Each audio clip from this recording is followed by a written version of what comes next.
Good morning, Philippines. Good afternoon good morning and very good early morning in Tanzania for Amy. And Thank you. Good evening in the US for my colleagues Parashu and Amaka. And I know Sakil will be joining very shortly. So I'll just go over my quickly regular routine stuff. So thank you for sending your assignments and your action plan. I have all of them that you have sent, and I have not individually acknowledged each one of you, but I really appreciate what you sent us. And I know we had to wrap up a little quickly last session, a few minutes early, as Amy almost lost her voice, but I think she is back with full spirit right now. And without further delay, I'll go to Amy in a second. But I just wanted to let you know, today is our last module. So it's a module 6. And after module 6, I will send all this stuff as I have been sending the video, the evaluation, and everything else. If you have not finished your evaluation from the last session, kindly complete, because it will come down as soon as this session is over. Then you will do evaluation for today's session. And then on next week, we have one more session left, and that will be a post workshop evaluation. And we will do that evaluation on Monday.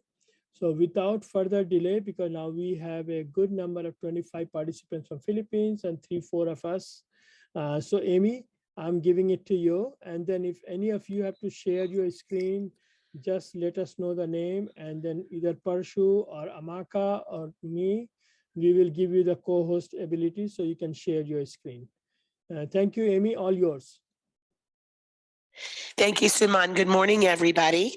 I am in better shape this morning, still carrying around a bit of a cold, but I'm here and ready to work. So if we can go to the PowerPoint for screen 1, that would be great. Introduce the session.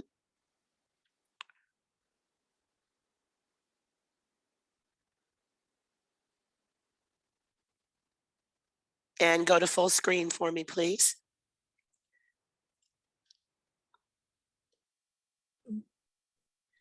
The session today, as Suman said, is our last session, and it's focused on leadership.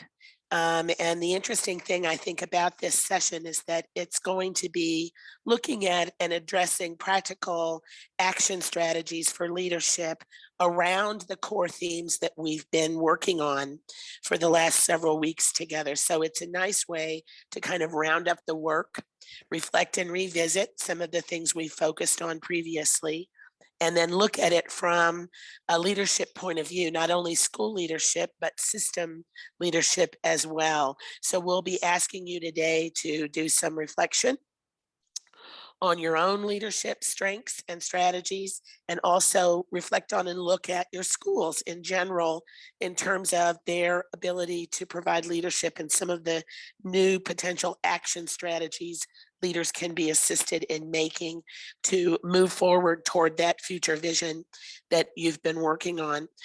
Next screen.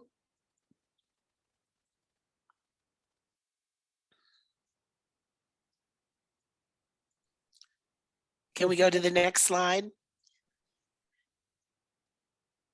Thanks. So these are the session expectations today. Of course, we have 2 sets of expectations. In our first section, again, we'll focus on leadership. So take a look at those expectations for your work today.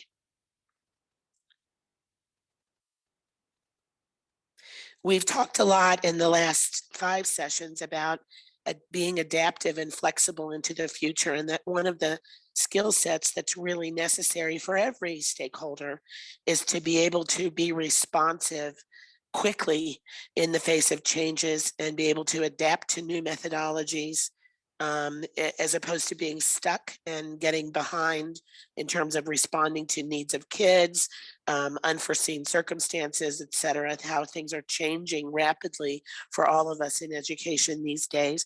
You have also really focused a lot from the beginning on the importance of getting families and community more engaged. People have used terms like breaking down the walls of the classroom, working in collaboration with people who are outside of the schools. And so that's a critical thing as well. And then, of course, we know it really relies heavily on teachers to come up to the plate and to be able to really do their job in ways that are very complex. And so one of the things we really want to do is make sure that schools are strong and positive environments for the adults who work in those schools as well.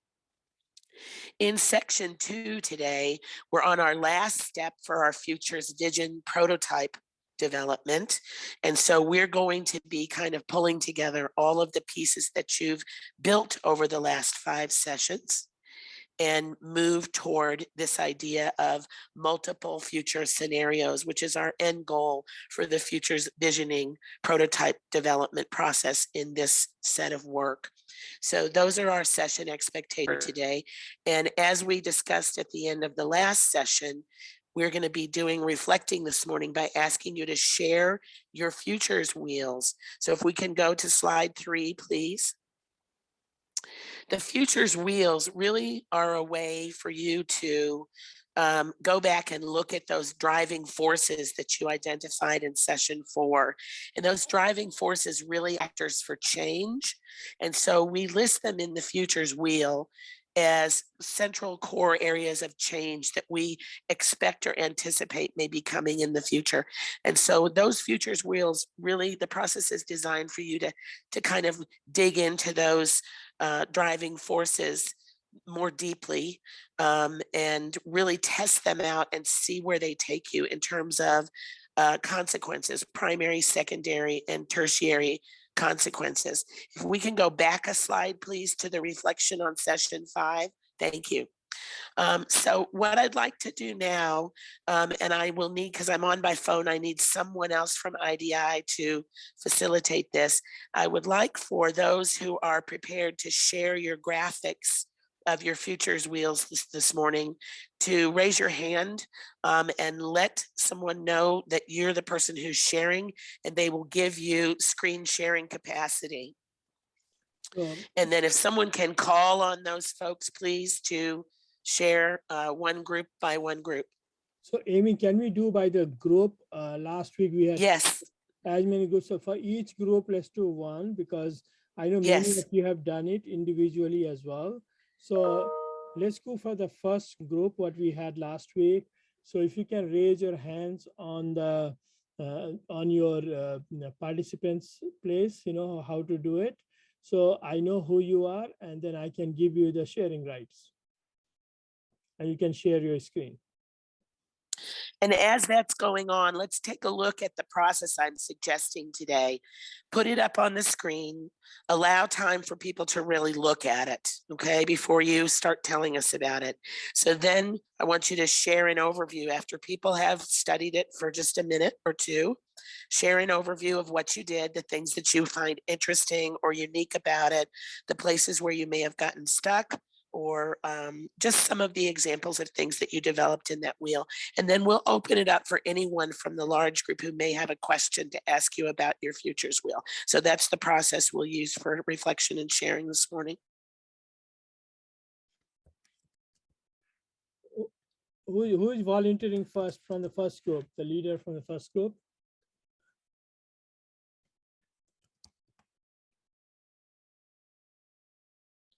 That's for DEPED NCR, please. DEPED NCR. Hello, good morning. Good morning. Who is this? This is Sir Hiner of DEPED NCR Quezon City, sir. So now I gave you the rights, so you can share the screen. Okay, sir. Thank you.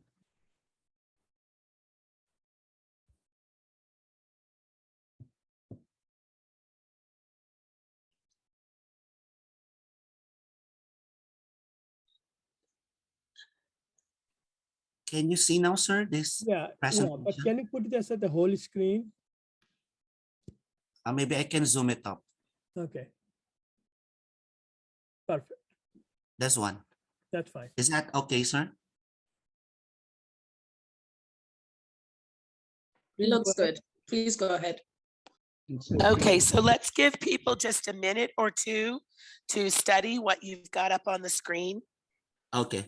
So for the this is a collaboration and of the group um ideas. We got ideas from each other. So this is our graphic organizer for our futures wheel. For our focus on the internet connectivity. So here in our country, it is really a one of the problems that we encounter during the online distance learning. So upon reaching our goal to have a good internet connectivity are the following factors. We have the social responsibility, we have learners need, we have teachers training and facility equipment. For the social responsibility, we have we have to utilize companies and other stakeholders that would meet school strategic objectives by contributing and providing necessary materials and resources for the future learning needs.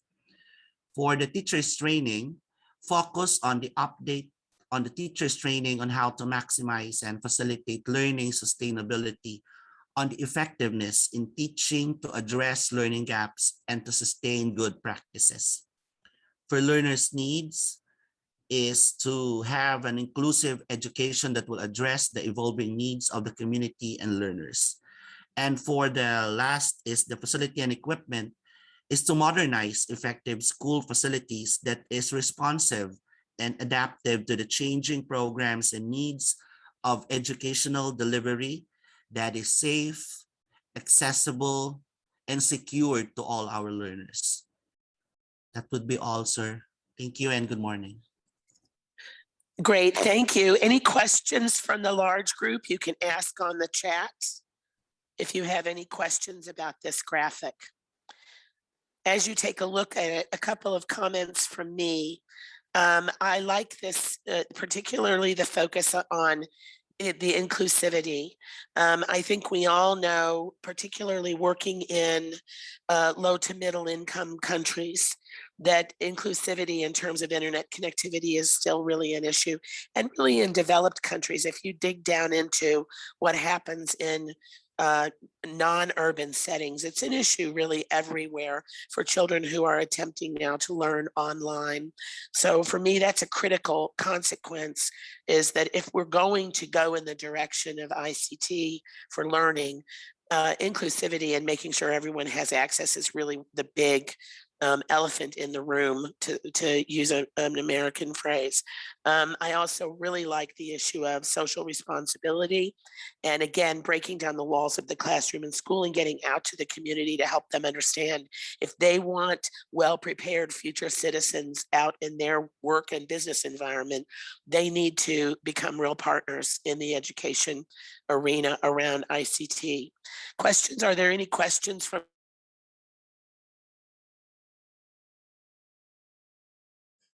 Anyone has question? And Amy, if you are speaking, you are on mute.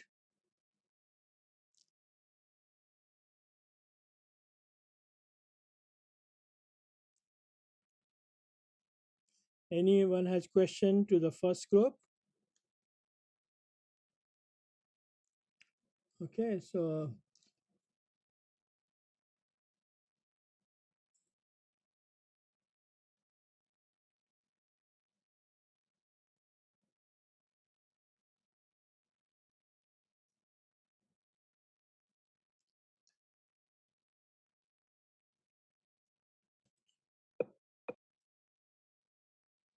can you all hear me?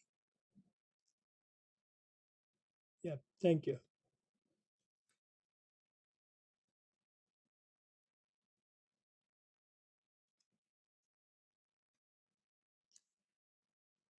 Today. Okay, thank you.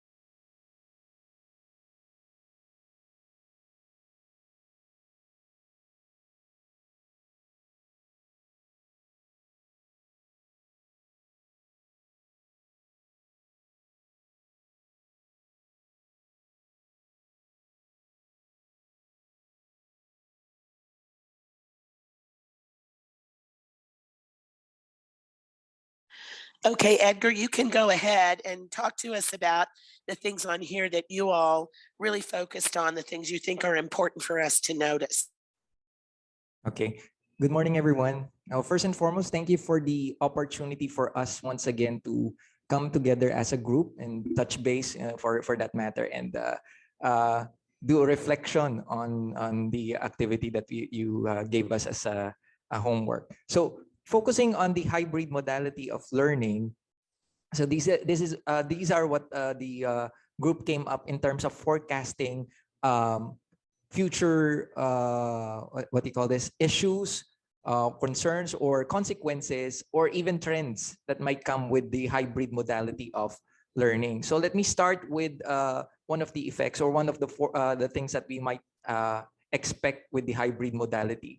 So when it comes to this kind of modality, we are expecting that there might be a modified policy or modification in the policies, issuances in terms of the learning modality. So if this is something that we're going to be introducing, that's something that is of certainty. So the possibility of modifying also the curriculum would come with it, and comes with it, and of course the allocation or appropriation of budget is also something that is expected. And what comes with that is also the additional infrastructure, since we're talking about a new breed of modality that we're going to be introducing in terms of the delivery of quality basic education to our learners. Now, what comes next with the modification of the policies is that we're also expecting that leadership or the instructional supervision for this modality would also be somewhat changing, and there would be more what you call this modification in terms of how it's supposed to be supervised, the procedures, the monitoring and evaluation tools that are going to be set for this one should also be something that we're going to be expecting as a trend or as we forecast. And then in terms of leadership and instructional supervision, and with the modified policies, we need to have capacity building for school heads, teachers, and even the other stakeholders. So this is something that we are also expecting, because when we talk about hybrid modality, not everybody is very much familiar with that. So we need to have everybody aware of this kind of modality. So that's something that we are expecting. There would be more trainings to be expected just to prepare for the hybrid modality. And then what comes with it is also an increase on the demand. Some of the consequences will be increase in demand of the resources, particularly financial. We're going to need technical experts. We're going to devote time for this, materials and such. So that's what those are the things that we are expecting. But on the positive side, we see that learning will be more responsive, more engaging and participative in terms of our learners. Actually, we're also looking into the context. Everything that I'm talking about is in the context of Tanawan, so or on our locality. So we're seeing that this would also be an opportunity to lessen the pupils at risk of dropping out or students at risk of dropping out. So that's what Pardo and Sardo means. Basically, because there are a lot of opportunities or modalities that students can engage with in terms of their education. So there will be more options for them to take, considering their context, the context of the students. You know? And that's also talking about student agency or a learner agency. And then that's also something that we forecasted. We will be looking into a more empowered and independent learners who are responsible for their education, since we are offering them different modalities. So those are the things that we kind of look into that are on the positive side of this kind of this learning modality. Also, we're on the downside, we're looking into the possibility of a lot of the issue that we're trying to deal with right now, which is in misinformation and disinformation. So this is in the context of cyber safety in terms of our context here in Tanawan. So what comes with it as a consequence is there might be conflict in or confusion in terms of the values and the information that we're giving in school to that of what the parents or the students are getting from the internet. So we really need to have inclusion of this in terms of the policies so that we can also mitigate or address this risk. And what comes with it is a tertiary risk or consequence that we're looking into. There might be what they call this a bridge or a gap between the relationship of the parents and the students when it comes to their beliefs in what they see or what they get as information from the internet. So if it's misinformation and information and they believe on that, basically that's going to be resulting to conflict. On the other side, we are also looking into the school having what you call this having this culture already for risk assessment. So we're looking into more safe schools in terms of health and safety protocols as we try to cope up with the regulations coming from the IATF. And of course, schools will be more practice already best practices that might come handy in terms of augmenting or addressing some of the issues that we identified, local practice or best practice that we have here in the locality. So that's a breath of fresh air or something that we can look forward to in terms of addressing or going through the hybrid modality for learning. So that's about it for Tanawan. Thank you very much and good morning, everyone. Thank you, Edgar. That was a really, really good summary of what you've got on the screen. I'm going to ask for anyone, Amaka, if you can be taking a look at the chat in case questions about this graphic are coming in. And while we wait for that, I have a couple of comments to make. First of all, I really like, Edgar, that you have clearly acknowledged in your group that consequences will be both positive and negative for any of the changes that you see coming. I also really, it caught my attention to focus on this idea of the changing policy leading to changes in the curriculum. We all know that changing curriculum is a very large process. It involves a lot of stakeholders, more stakeholders each time we work on it. But it just strikes me that, you know, in the last few years, we've been put in the position to have to respond quickly to a new kind of crisis through hybrid learning and through distance learning. But I do think it's great that we are really acknowledging that at this point, that is the future, and we're not going to be heading back to really, really old style modes of learning.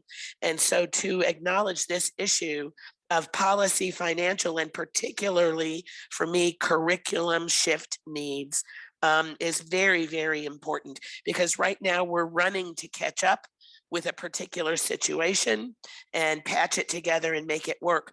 But if we're going to be prepared for this in the future, that's a huge area of focus that needs to be taken. Amaka, do we have any questions coming on the chat about this for Edgar? No, I don't see any questions on the chat, Amy. Okay, so we can move to group 3 then. Thank you, Edgar. Very nicely done. Can we have someone from Thank you. DepEd R2, Tagagarao, please?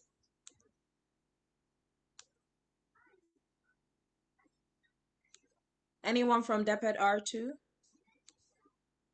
Tagagarao?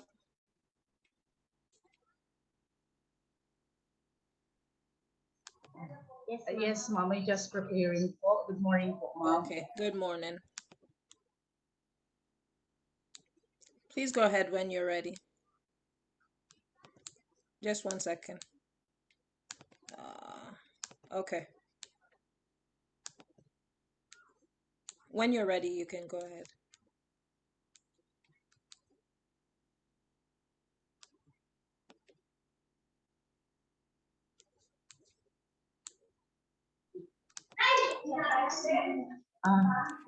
Sir, paki-exit po yung presentation niyo po kanina.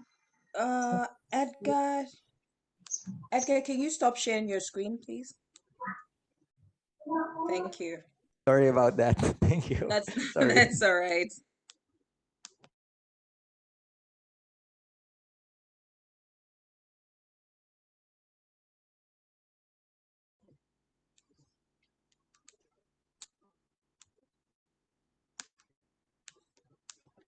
Okay, it's all ready for you now.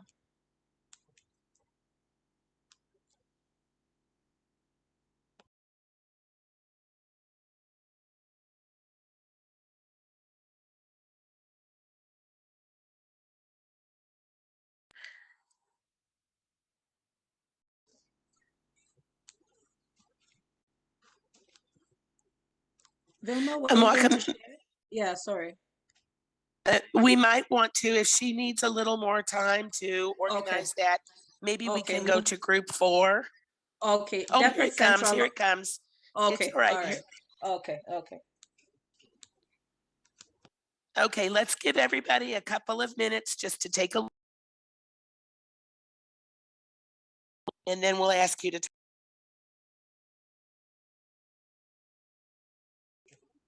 Sorry, Amy, you were cutting out a bit.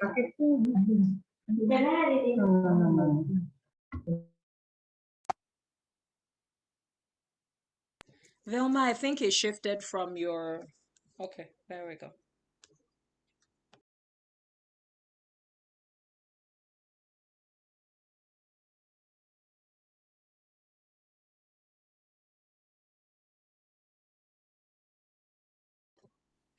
Vilma, do you need a little bit more time?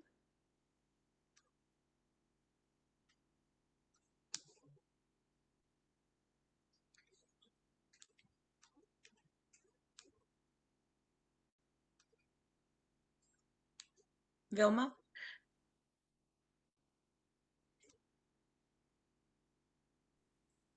Amy, do you want me to go on to the next group? And Yes, Vilma can let's come go back? on to group 4, and then we'll come back to Vilma when she's ready. Okay, Depot Central Office. Anyone ready to share?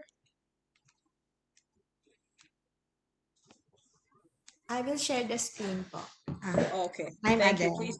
Okay. Go ahead, please, Adele.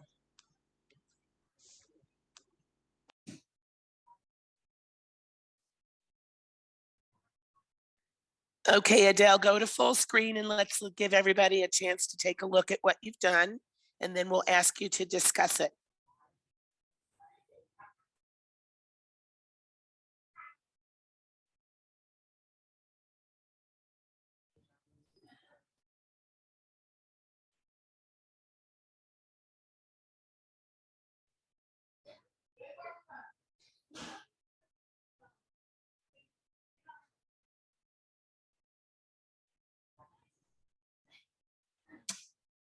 Okay, may I start our presentation, ma'am?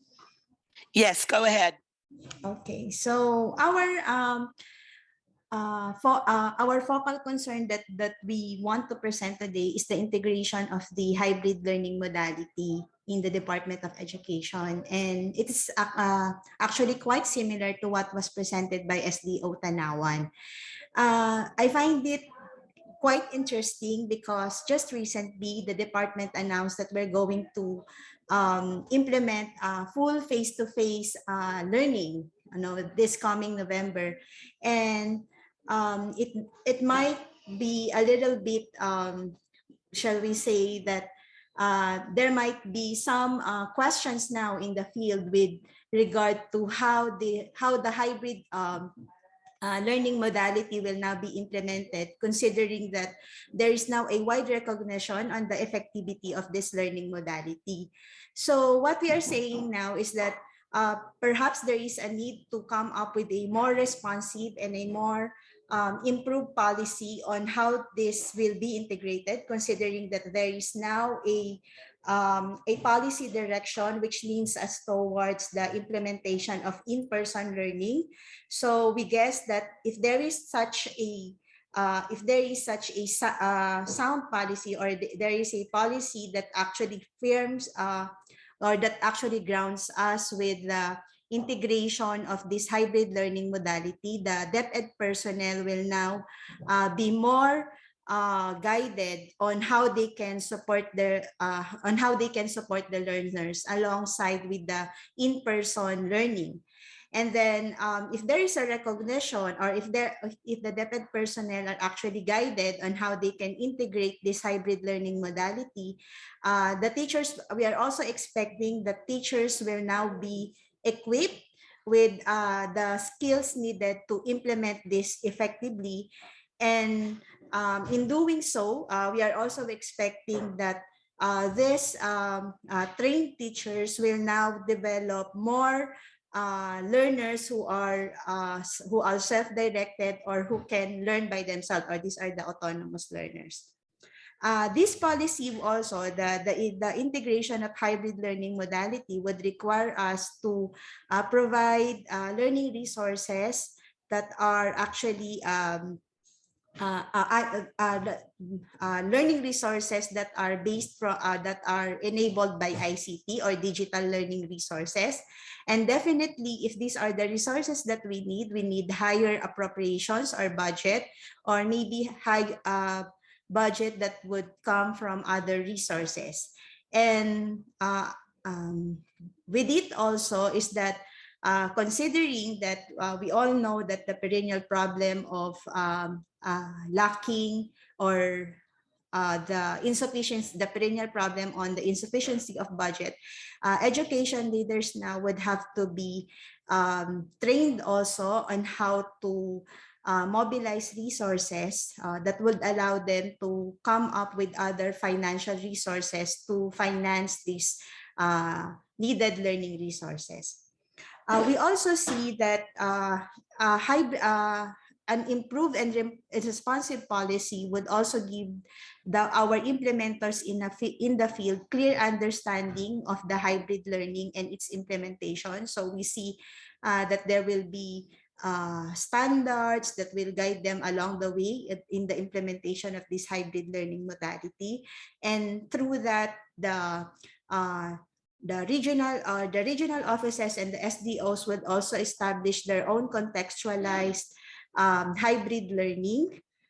And we expect them also from that contextualized plan on hybrid learning, schools are guided on how and directed on how they can implement it in their respective schools, or yes, in their respective area.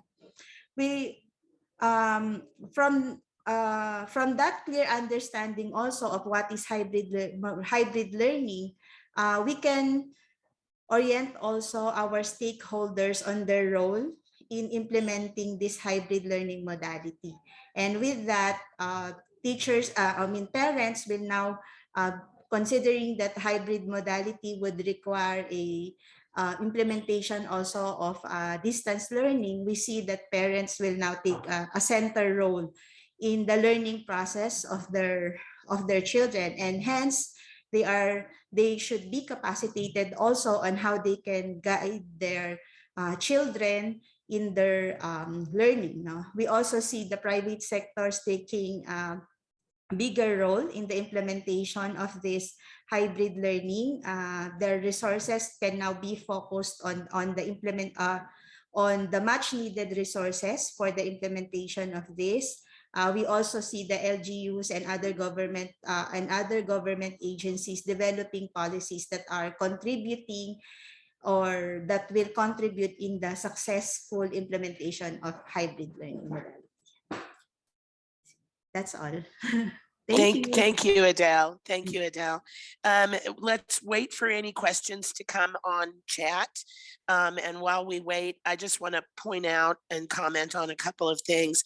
This issue of increased parent responsibility at the same time that we have increased autonomy for student learning. It links back to Edgar's comments about disinformation or misinformation, and also gaps between what parents understand about accessing information online and what students do, and belief systems and everything else. So I think this whole issue of a social shift and social wave of change, generational in many ways, is also going to be something that's critical to focus on as well. It's very nicely done, Adele, and nicely described. Do we have any questions coming on chat? None at all, Amy. Okay. So let's go back to Vilma and see if she's ready. Vilma, are you ready? Adele, do you mind stopping the share of your screen, please? I'm trying to share it. Ma'am, I'm hard up to share my screen. Ma'am, can I have it orally? We see your Still screen, sharing my Vilma. screen. Yes, ma'am.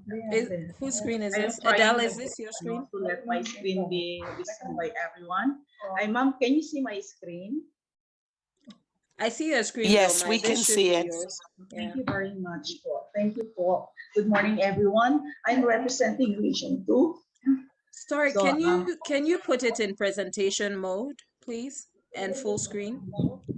in full screen, presentation. Yes. Presentation in full screen. Okay.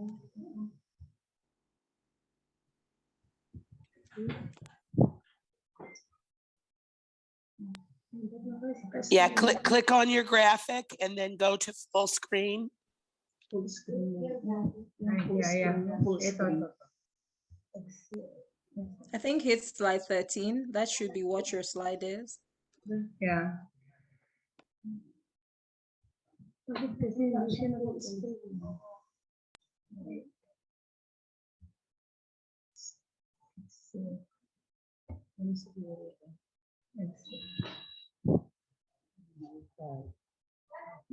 Kaya ito? Small. Wala naman.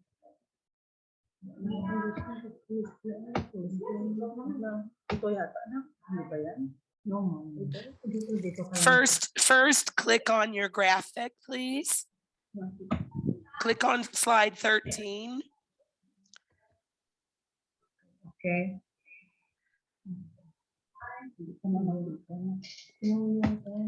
One slide from where you are. One slide up from where you are, Vilma.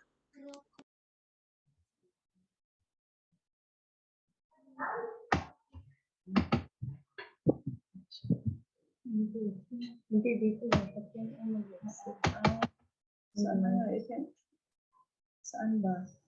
Ladies, let's do this. Instead of struggling with the technology, why don't you just talk to us about what you Can I have focused it on? orally? Can I have it orally now? Yes, ma'am, no problem. Go ahead. So this is our output for region 2. The area of concern you have is in the center, or with orange color. We have the main concern, which is the utilization of ICT in the curriculum implementation. We all know that in the individual professional plan for development, we interpreted that in this area, a lot of teachers belong to this. It's almost more than a half of teachers, because we understand that in the age bracket of teachers, we belong, or lots of teachers belong to 50 to 65 years old. So in the utilization of the ICT in the curriculum, we are still hard up, especially we are having in this hybrid modality. So we consider this as the prime concern in our locality. So under this one, we have in the yellow, the first consequence is we should upskill the competence of our teachers. So in the green one, the second consequence in the upskilling of teachers' competence, we need to train them. There will be providing lots of workshops, trainings for teachers. And in the third order consequence, if you're going to have trainings, of course, we need more budget for teachers to be upskilled when it comes to competence in technology. Okay, then we have in the first order, the second one is we need to strengthen also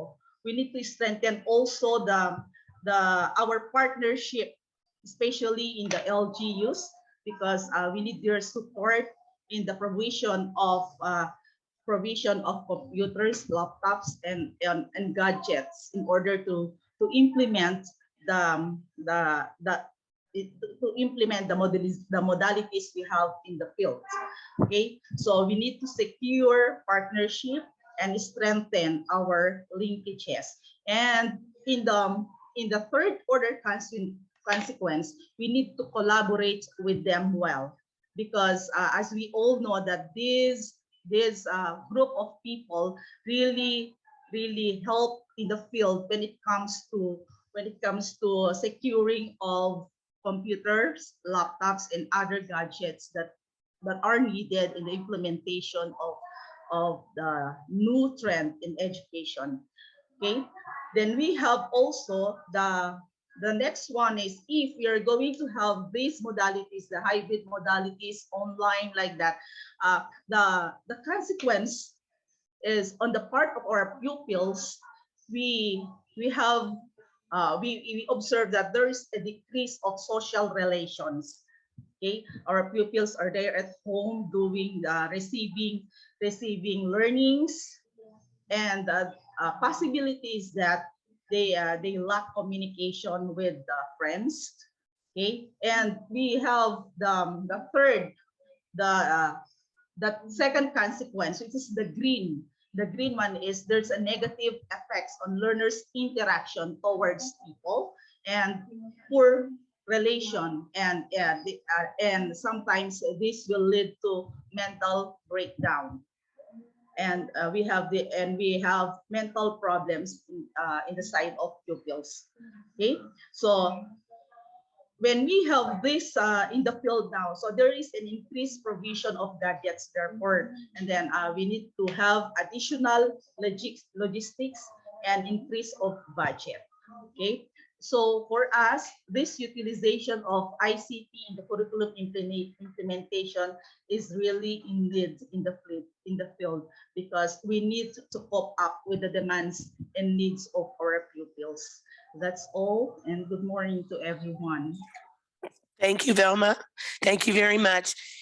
While we wait to see if there are any questions for Vilma on chat, I want to focus on this issue of teacher training and teachers aging out of the system as well.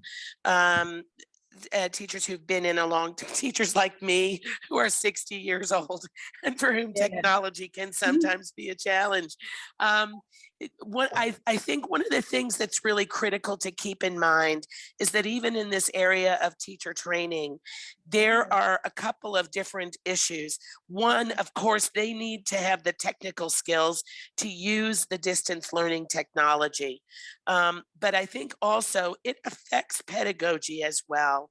I've been doing online work and learning for quite a long time, and of course increased during COVID as well. But I can tell you, every time I do distance learning with people, my pedagogy gets better.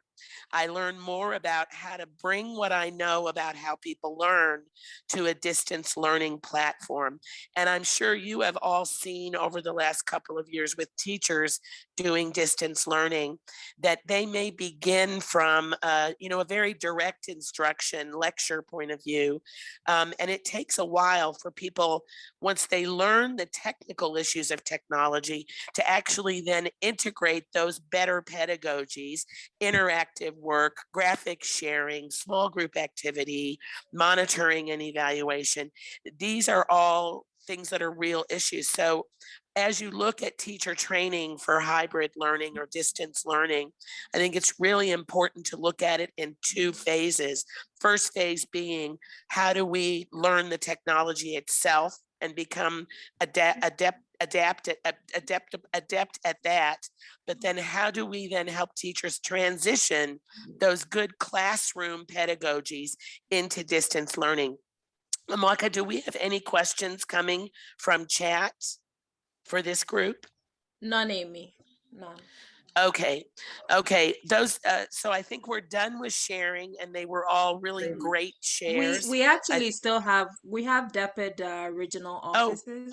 Just we have one more. Okay. Yes, great. Vilma, do you mind stopping your share? Stop sharing your screen, please, so that the next group can share.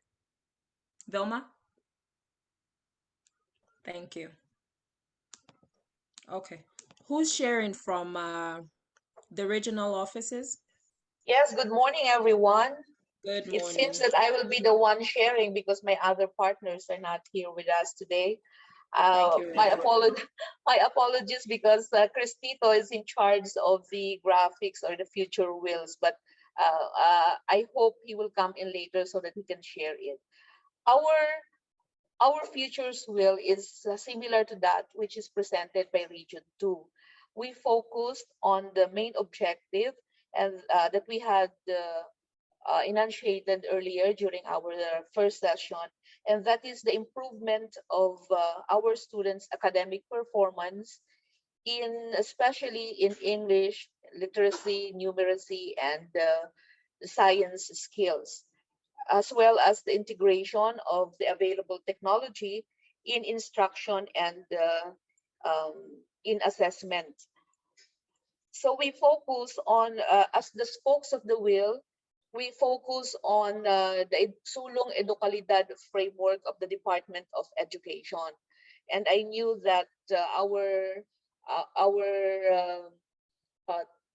participants here who are from DepEd knew what is our Sulong Edukalidad framework.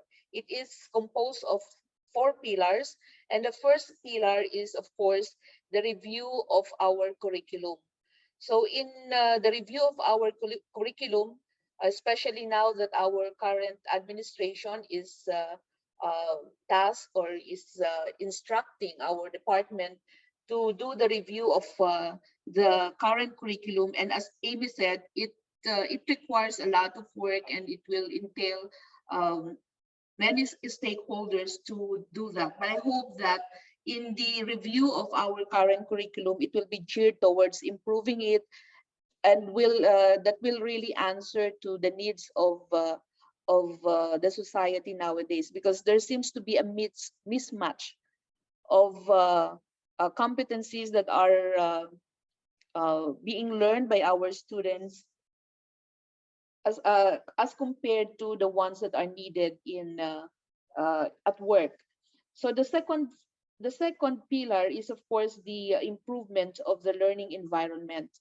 In the improvement of learning environment, we have to look at this infrastructure, because it seems that we are talking about futures education, but it seems that our classrooms are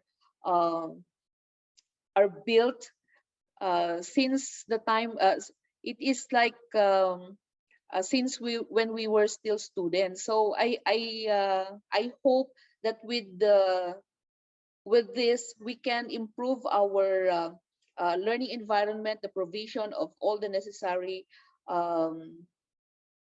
technology that will be used by our teachers and our learners, as well as our school heads, so that teaching and learning will become easier. The third pillar is teachers' upskilling and reskilling. So as mentioned by our other group mates, there are a lot of things that our teachers need to learn, especially in the use and integration of the available technology in instruction and assessment. In Region 3, we had a profiling of our teachers, and it seems that some of our teachers, or majority of our teachers, are really not adept on the use of the computer because of age. So if you can see my my action plan, it says there that we have to really train our teachers, and for those who can no longer be trained because of age and are no longer they do not want to change anymore, then we need to offer them a good retirement package so that we can hire new, more dedicated, more adept in using the technology. And then the last pillar, the fourth one, is the engagement of the community and other stakeholders in education. We know that with the improvement of learning environment, there will be a lot of things that our educational system will be needing, and the government alone cannot provide for all those needs. And so we have to tap government, non-government organizations, private individuals, other stakeholders that can help, because as the saying goes, it takes the community to educate a child, and it takes a village to educate a child. And so our stakeholders, our people in the community, have a stake in the children's education, and so we must also depend or ask for their support so that we'll be able to do the necessary changes, the necessary improvement in our educational system. So this is all in the light of emerging issues and concern, not only in education, but in the society as well. Because as earlier mentioned by one of our group mates in Tanawan, there are policies that are being uh, issued, which are also, well, I'm not saying contrary, but might be different from what we are used to in, we are not being used to. So I hope that all this will be put up together with the help of everyone and with the leadership of our current Secretary of Education, no less than the Vice President of the Philippines. Thank you so much, Ma'am Amy, Sir Suman, and everyone. Thank you. Thank you. You talked about those teachers who are not prepared to make change. And I will tell you that from our second session, when we started looking at pedagogy, many of the things the group has talked about has raised a question in my mind. And it's also raised a new idea and a new vision. And I keep asking from session to session, I ask myself this question: in the future, are we going to be seeing teams of teachers responsible for teaching a particular child? So is it possible that there is a face-to-face place for children to land for learning where they're with a particular teacher, an online place for learning in group with other children where they're with another teacher, and an individual place for landing online for learning where they may yet be with even another teacher?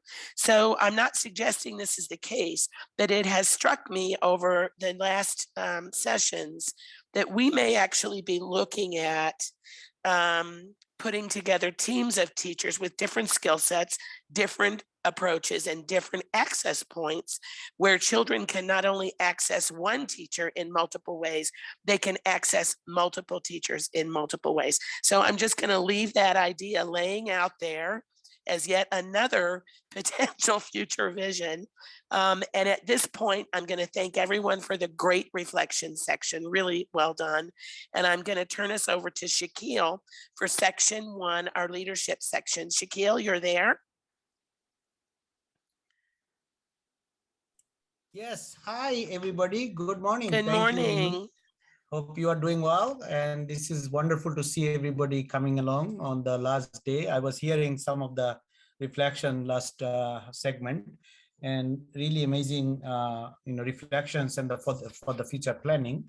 So we actually will be starting the leadership segment today, and of course we have about hour and a half, 2 hours to go through the leadership segment, and then Amy will be taking care of the action plan segment also. So I like to share my screen here. Give me 1 second, and hope everybody is doing well this morning. Can everybody see my screen? Yes, Sakil. All right, great, excellent. Good to hear, good to see everybody. So first thing we want to talk about today, when we think about the school leadership, we need to think about what we have now and what we want to do for the future. And the idea that we have been nurturing from the beginning of this workshop and the training program for the life program is deepening understanding of future learning. Today's deepening of understanding is about leadership.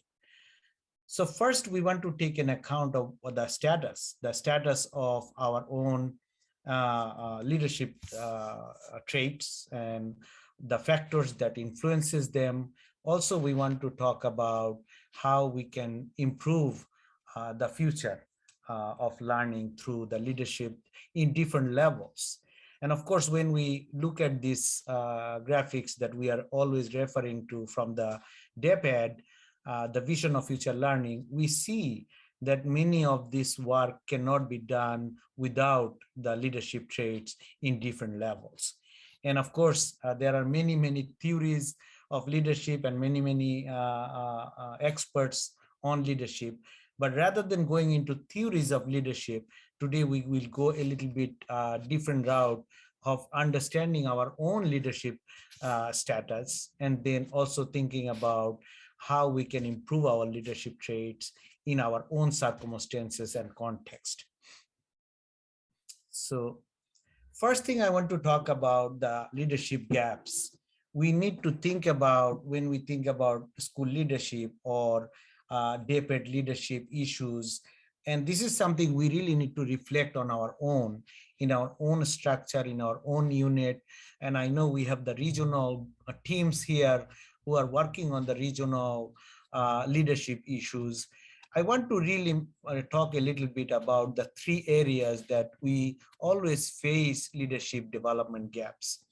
The first one is motivation gap. Now, if you look at the individual versus institutional, before I explain all of this, I want to ask all of you, if you have a little bit of reflection for a minute, think about your own motivation as a leader, and what is your own institutional motivation for leadership.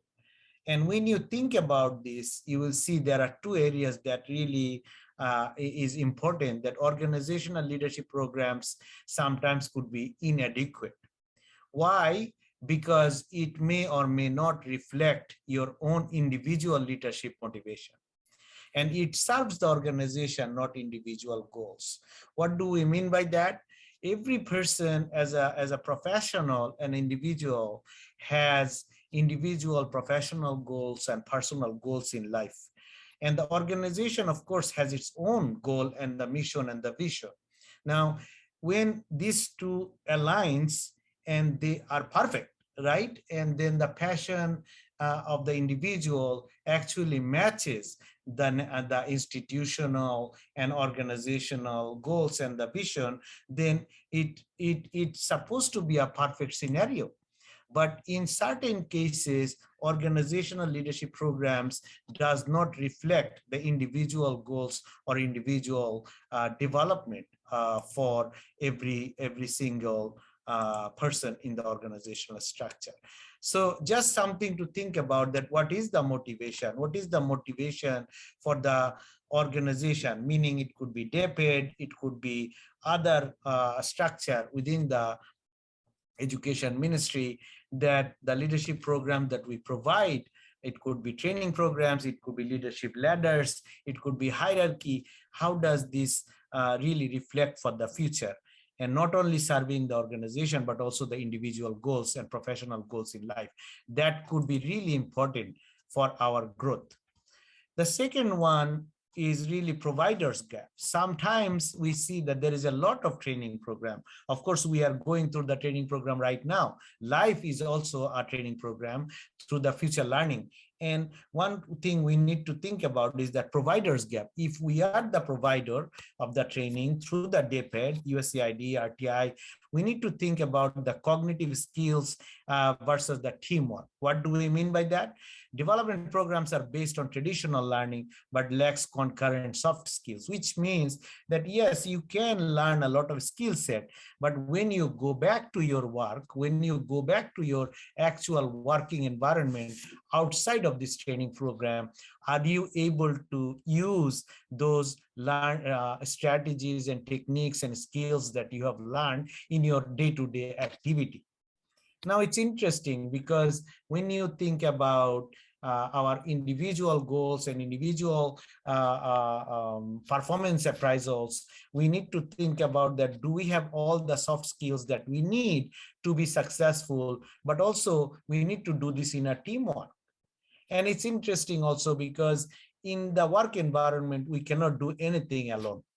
And this is a big issue, This is a big issue because sometimes we might be very successful in doing certain things by ourselves, but then in a team environment, especially when you are thinking about the future of learning in your regions and in the DEPED, you have to work with teams. Your own team, also you have intra-team, intra-region, and then the central body, which is the DEPED. You have to coordinate with everybody. So we need to really think about your own cognitive skills that you are gaining, but it also need to be enhanced with the soft skill necessary. For example, teamwork, communication skills, and critical thinking. It's all different soft skills that we need, including speaking, reading, writing, because we need to write reports. We need to deliver speeches as leaders. And if the soft skills are not matching from the provider, whether it's DEPED or an outside trainer, it's gonna be difficult. So the third one is skill transfer gap. What is learned is already applied, what is delivered, what is learned, and what is applied. Now, from the skill transfer, when you think about, we are transferring certain skill set to you all to think about and to process the future of thinking. But what is the gap between what we are delivering, and then what are you learning from this life program, and then what are you going to apply in your day-to-day life, in the work that you're going to be doing for the future. So this skill transfer gap is also quite serious, because as we think about the learning programs and leadership development programs, we have heard and we have seen the research that only 35 to 40% knowledge actually gets transferred and then retains in the day-to-day workplace. To be successful, we need to be very careful about what are those skill transfer gaps and how can we reduce. So for example, there are many techniques and strategies we're going to be talking about today in a couple of minutes. So I'm not going to say that right now, but I hope this is clear. If anybody has any question, you are always welcome to respond on the chat board. So I will go into the next slide here. So look at this slide for at least a minute or two. I have put 21 responsibilities of the future school leaders. Does this make sense? Does any of this makes you think of anything, and also ignites your mind or provokes your mind? So look at these different words I have put in there as 21 responsibilities of future school leaders. And I like all of you to think and also respond individually. Each of you, I like you to think about, does this make sense for you? That do you have some of this responsibility? Do you see you are connected with some of this responsibility? Do you see that I might lack some of this skill set or responsibilities that I need to have as a leader? And Basi, thank you for your comment. Design of the program, the adult learning principle should be visited. Absolutely, because children's learning, we work on the children's learning in the school, but adult learning is definitely different. And we cannot just replicate the children's learning model in the adult learning. Of course, there are certain elements of knowledge transfer that we can use the pedagogy, universal pedagogy. But then, of course, adult learning is different. So let's take a couple of minutes. I like you to do, it's like a self-exercise that we are doing right now. Look at this slide, the 21 responsibilities you look at, and look at this if some of these words make sense for you. Do you have certain responsibilities like this in your current role? And do you want to gain some of these roles and responsibilities in your future role? And you can write on the chat board.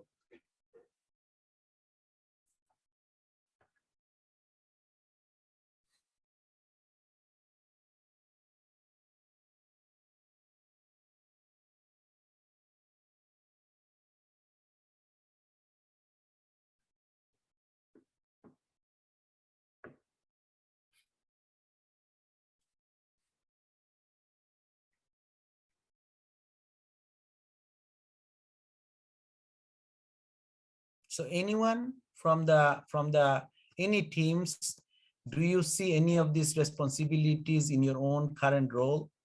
That I have to do certain things that matches with my current role, but I want to gain certain responsibilities to be successful in the future. Does all of these 21 roles can you see? Oh, Amy is saying monitoring and evaluation is key. Everyone has to be able to do this in their own work. Self-assessment. Excellent, Amy. Thank you. Gretchen saying motivational. Excellent, excellent.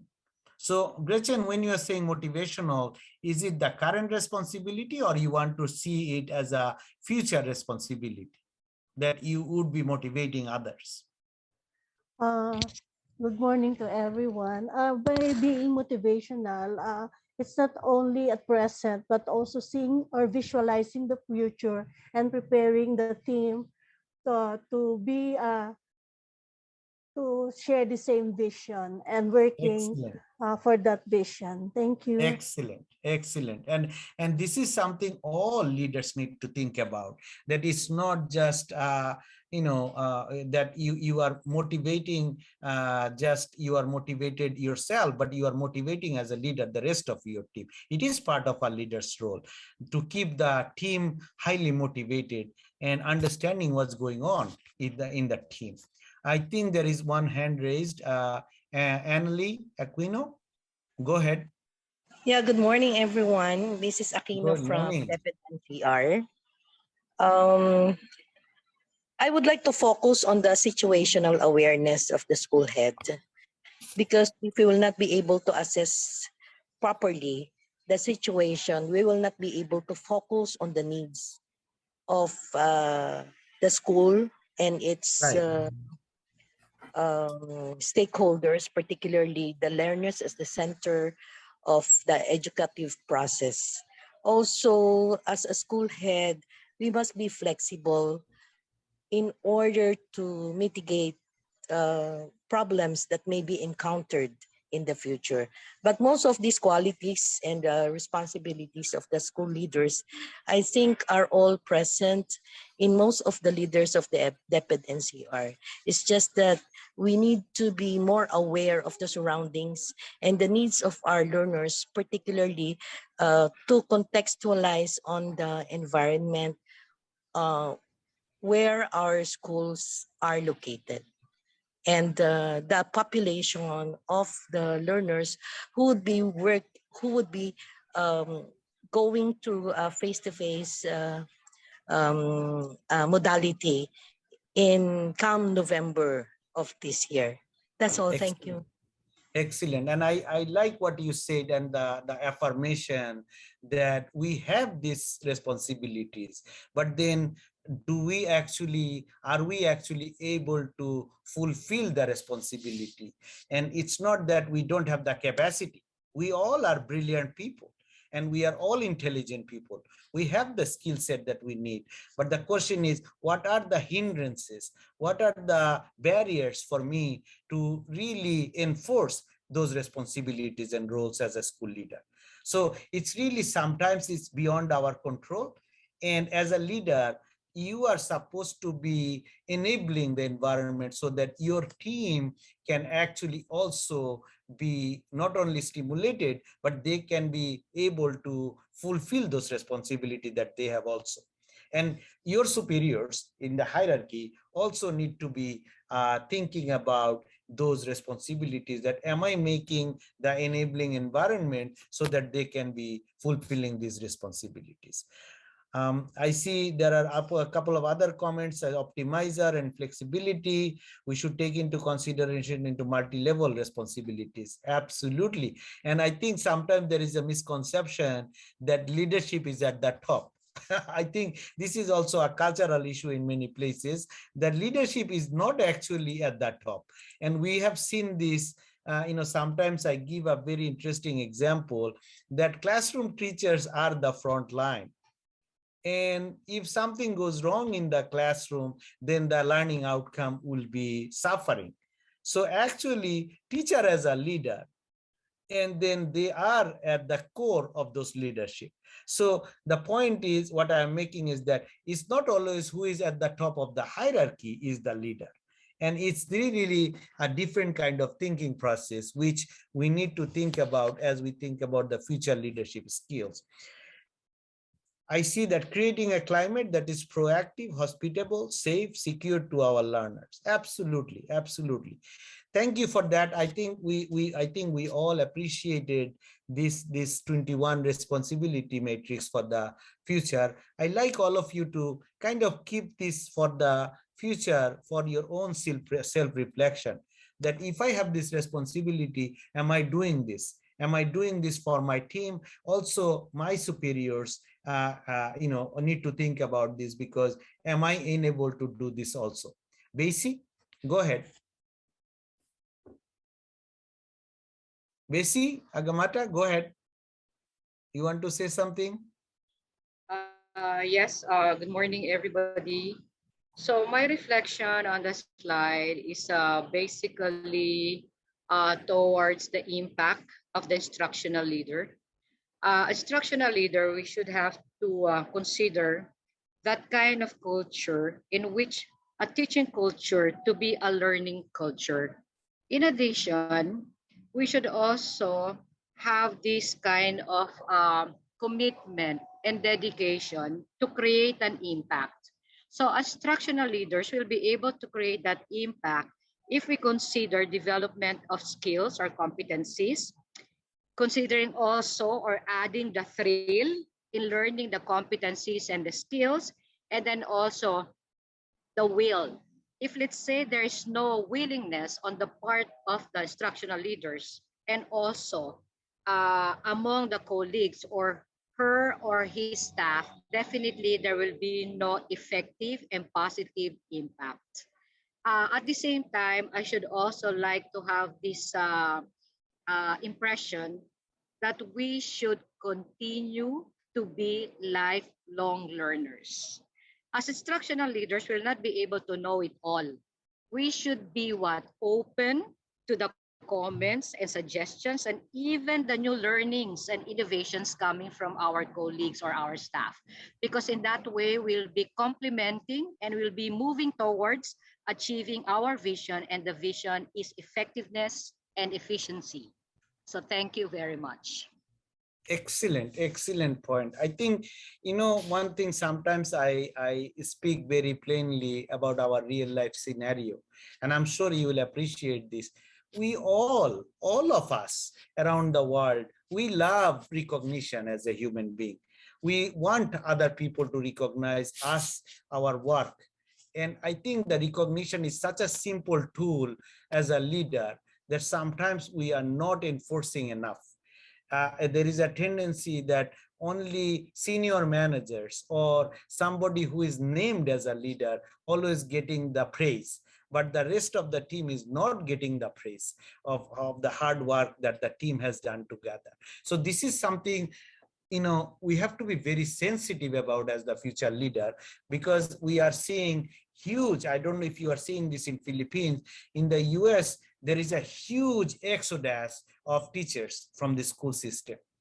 And there is a recognition issue. There is an appreciation issue that is going on in the American school system right now.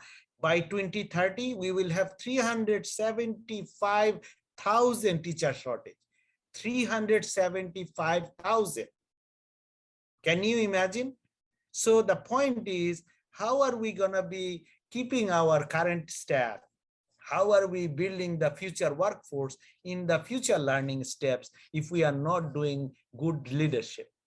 And what is that future leaders look like? And I see the Samuel's response. He said future leaders remain as transformational leaders, lead their flock with communities in problem solving and decision making. And really, we just cannot have this in paper anymore, in the policy anymore. We need to walk the talk. And that is the future, because the patience level of younger generation is very different than, of course, me. I am quite older now, and my patience level is different. But then I see among the youngsters, the patience level is different. And if they are not getting the right kind of leadership guidance, they might think differently. If I'm not recognized for my work, I'm not stimulated, I'm not getting rewards, I'm not really optimized for my future work, and I don't have good relationship in the workplace, I'm not enhancing intellectually, all this will make me think twice that do I want to continue my work. So as a future leader, we need to be very conscientious about these responsibilities. And I like also, I'm making this a note to the senior leadership at DEPED to really keep this as a milestone, that are we always reflecting on this and making sure that the future school system and the future leaders have the ability to fulfill these responsibilities. So thank you for this segment. I'm going to go into the next segment now. I see that there is a lot of good comments coming up, and Mary also had a very good comment there, setting good example, great motivation to others. Absolutely. And involving everyone in formulating anything can be a big difference, sure thing. So, all right. So here is what the future leadership looks like to me. And I wanted to give a kind of a snapshot for how this comprehensive school reform approach for the future, doing the right work for the future. And there are different ways, different factors that we need to factor into as we think about the future school reform. And if you look at the bullet points, I'd like you to read the bullet points for a minute.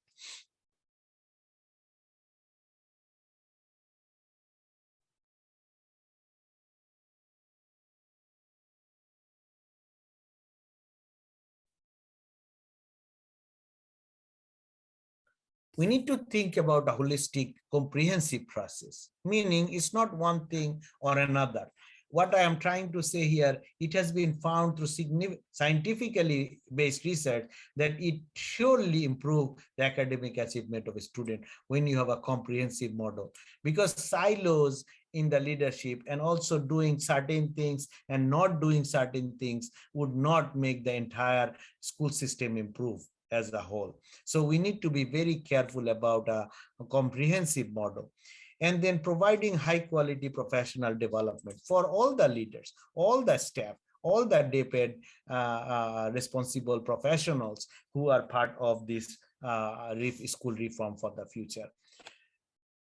Provides for meaningful involvement of parents and community. I think we have discussed enough in the community engagement piece that we discussed in the last weeks about how much meaningful involvement can make a difference. And I think everybody, all of you mentioned it takes a village. But that meaningful involvement needs to be ensured from both sides. It's a partnership. It's a partnership between the school system and the community and the other stakeholders. And then finally, employs proven method for student learning, teaching, and school management. It's not that we have to explore everything new. There are a lot of best practices around the world. But again, we also need to be careful. I think I was very sensitive and mentioning this previously. Everything in the US sometimes, or everything in the Finland, a lot of people talks to me from around the world that, oh, Finland school system is the best. Singapore school system is the best. It's fantastic. But is Singapore Philippines? Is Philippines like Finland? The culture is different. The people are different. The language is different. The way we learn is different. The heritage, the history, everything is different. So it's not good or bad. It's important that we significantly take account of our own heritage, own culture, own history before we export any best practices. Is it appropriate for our children? Is it appropriate for our own school system as a leader? And I can give hundreds of examples around the world that we have seen many developed country materials has been enforced in the school system in developing country, and then that backfired. Culturally, religiously, historically, those materials actually did not do any good for our children. And there are failures.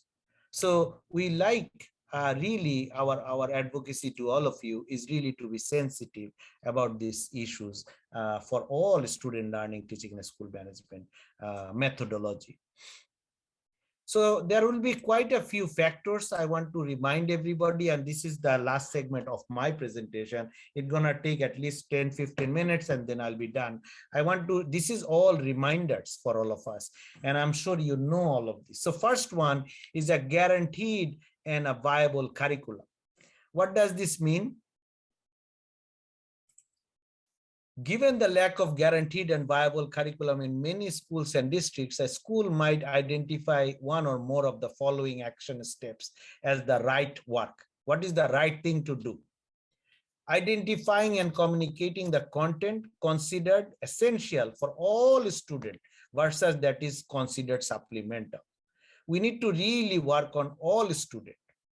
And it's not just a supplemental material issue or supplemental issue, it is the mainstream issue that everything need to be, all curriculum has to be really the content that we are teaching. It's a very serious issue.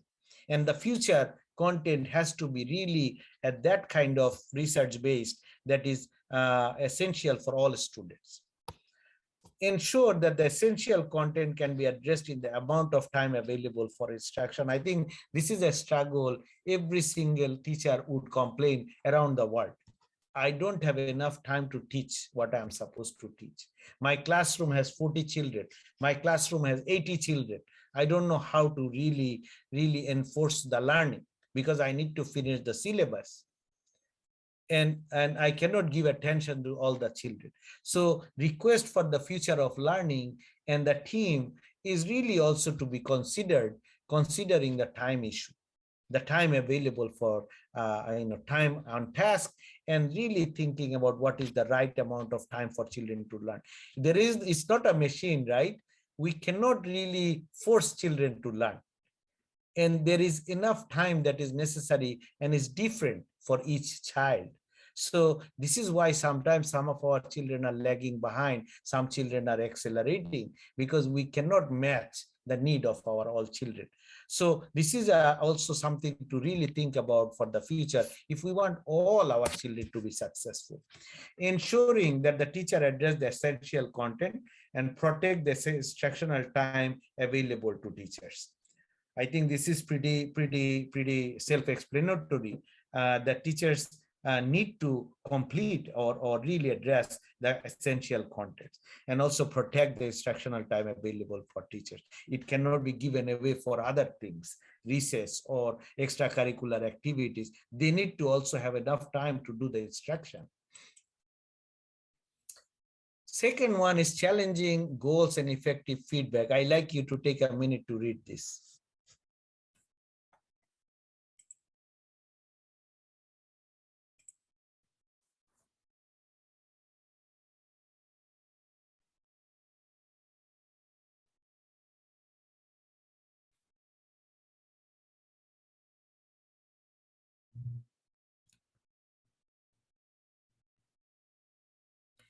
The number one is quite this. There are 3 steps here, and I mentioned that the 3 steps. The first one is very serious: implementation of an assessment and record keeping system, which is data driven. Let's look at this for a second.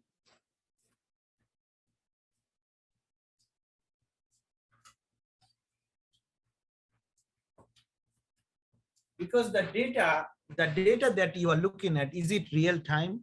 Are we, that by the time we get that data and we are trying to improve the children's learning outcome, is it too late for us? Are we losing a generation because that class is now a 3rd grader?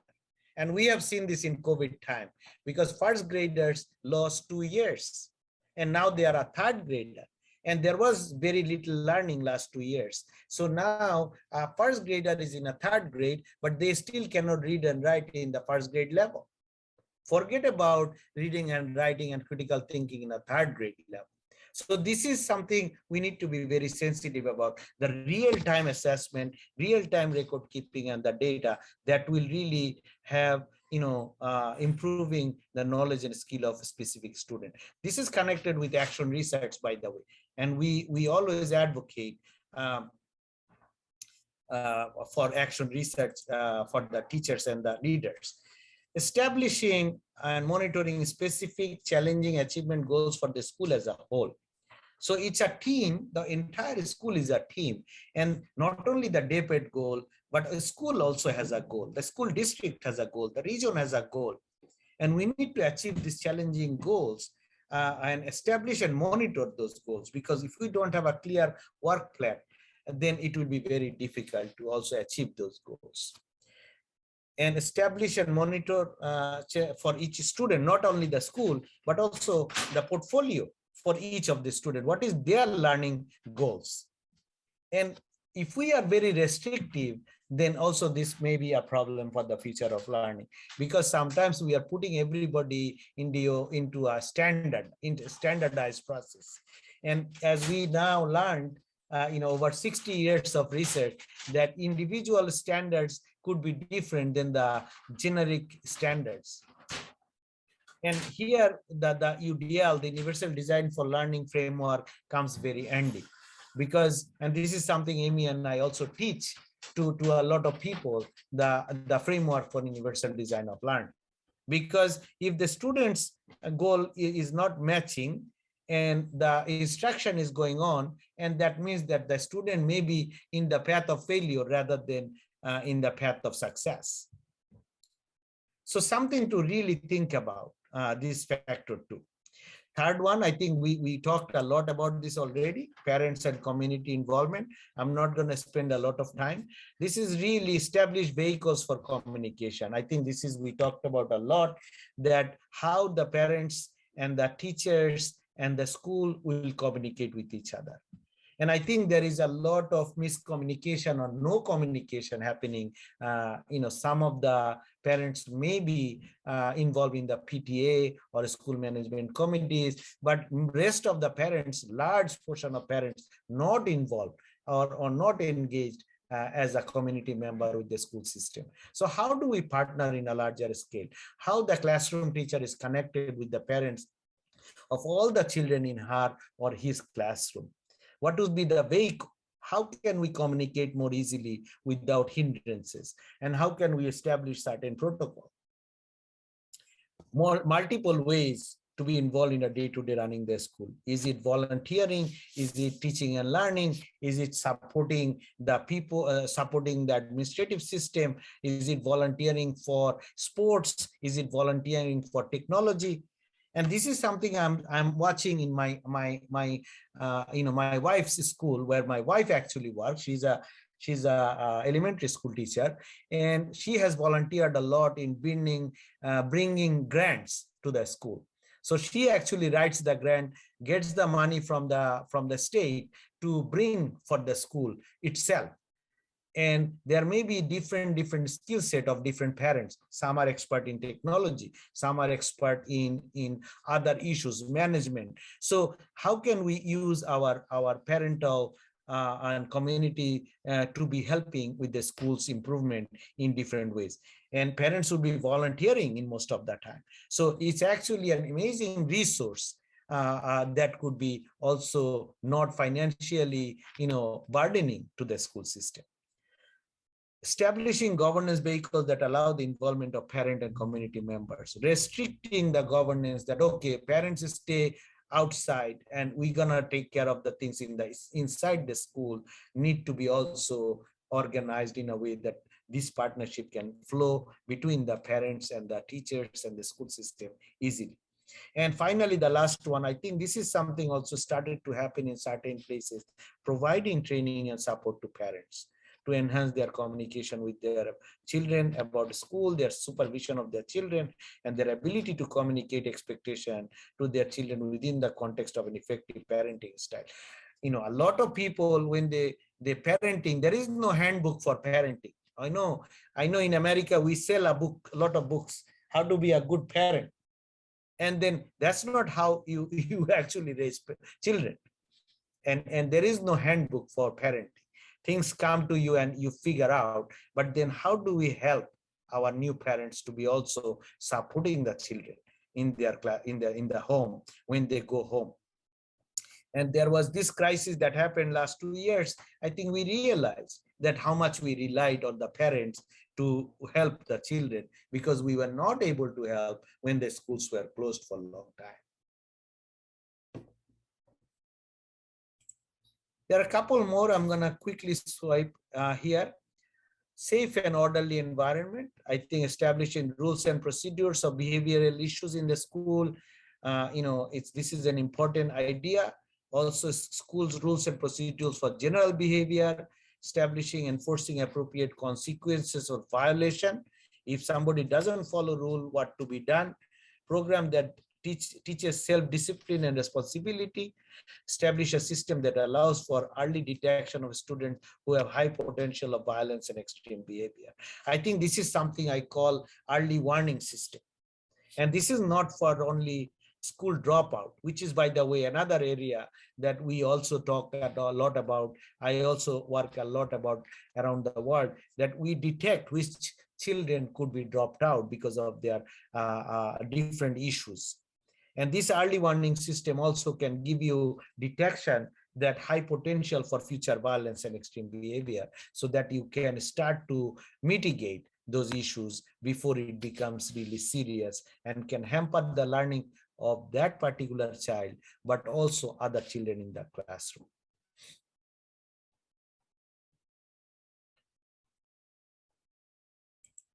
Collegiality and professionalism. I think we know this very well, because we are all professionals.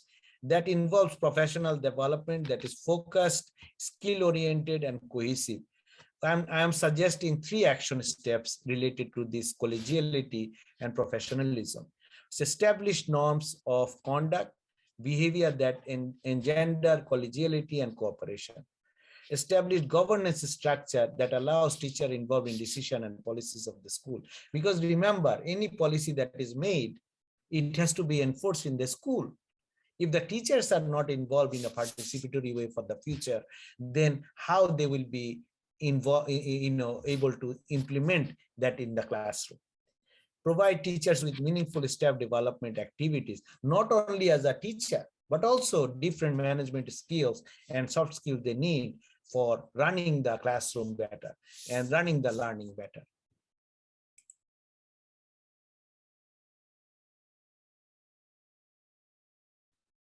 Instructional strategies. I think this is something you all do very well and know very well. So I'm not going to spend too much time, just a minute for you to read through.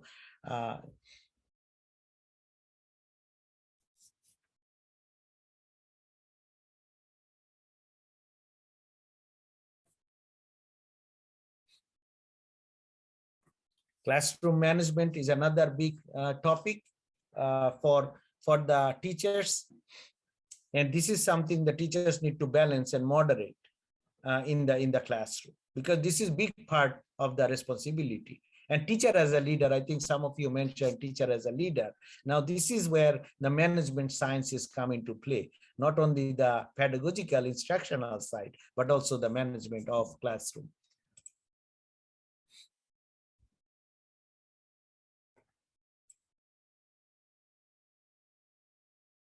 The number 8 is learn intelligence and background knowledge.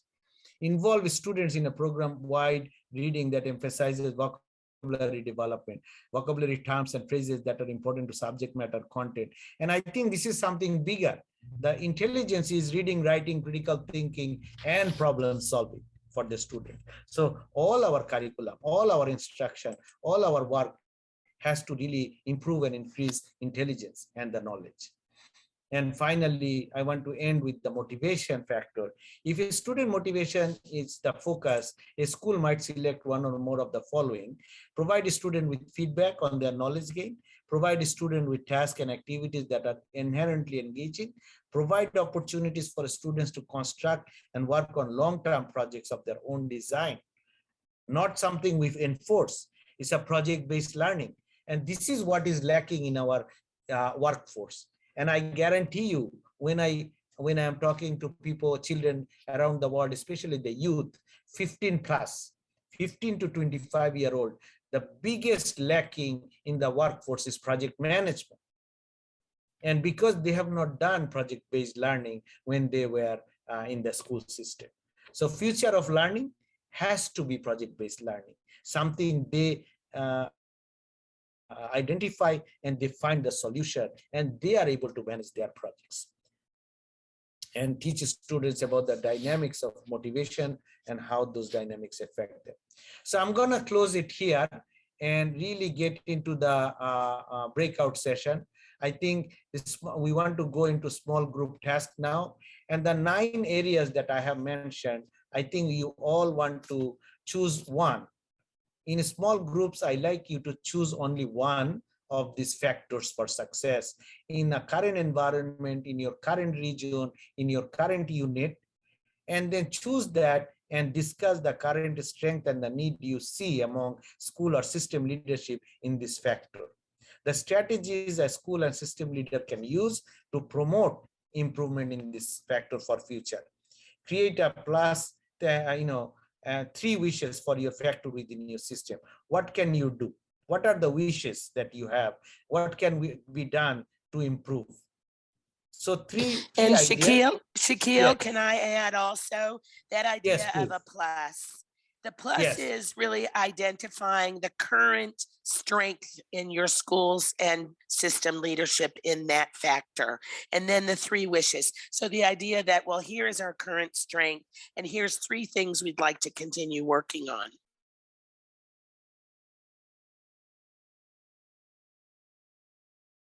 Excellent. Thank you, Amy, so much. So this is your small group task.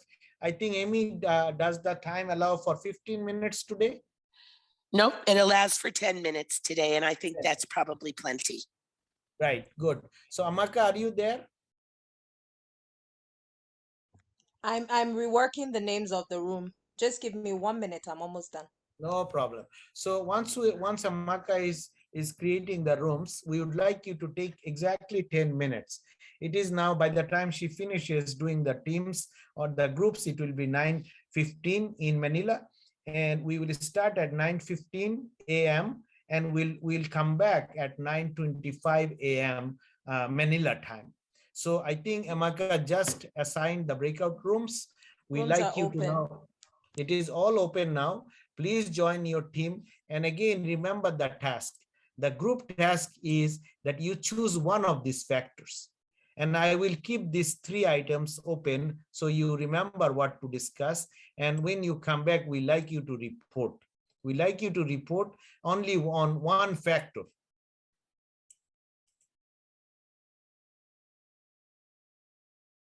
And remember that when you come back, you don't need to share on audio.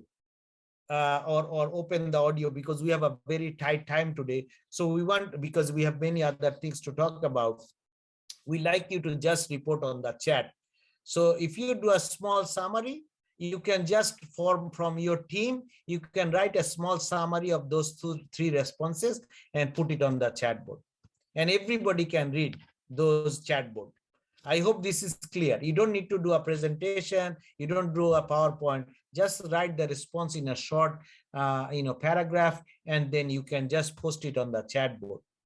Hopefully this is clear to everybody. We are here if you have any question. It's 10 minutes from now. So the breakout rooms are now open. Please join your breakout room. We all come back at 9:25 Manila time. Thank you.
I see a lot of people still have not joined their team. Please join your team if you have not joined already. Your team need to be joined because only there are short amount of time left, another 5 minutes to discuss with your team. So if you have not joined, please join. I see quite a few people have not joined yet. Thank you so much. And Namaka, you can close the session at 9:25. Yes, for sure. Thank you. You're welcome, Sakil.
We'll be closing the session in 2 more minutes.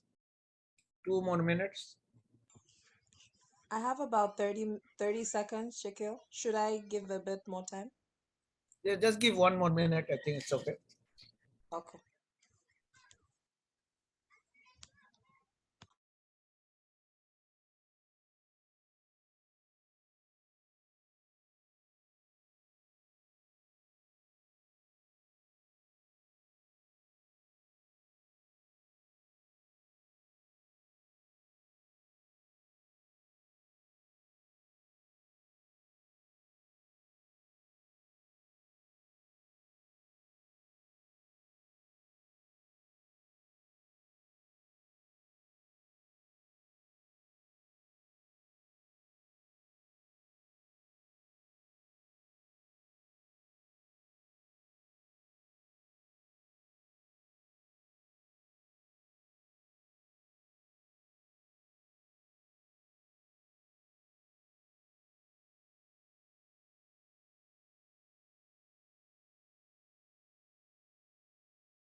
I think we are starting to close the session now. Everybody will be Yes. coming back.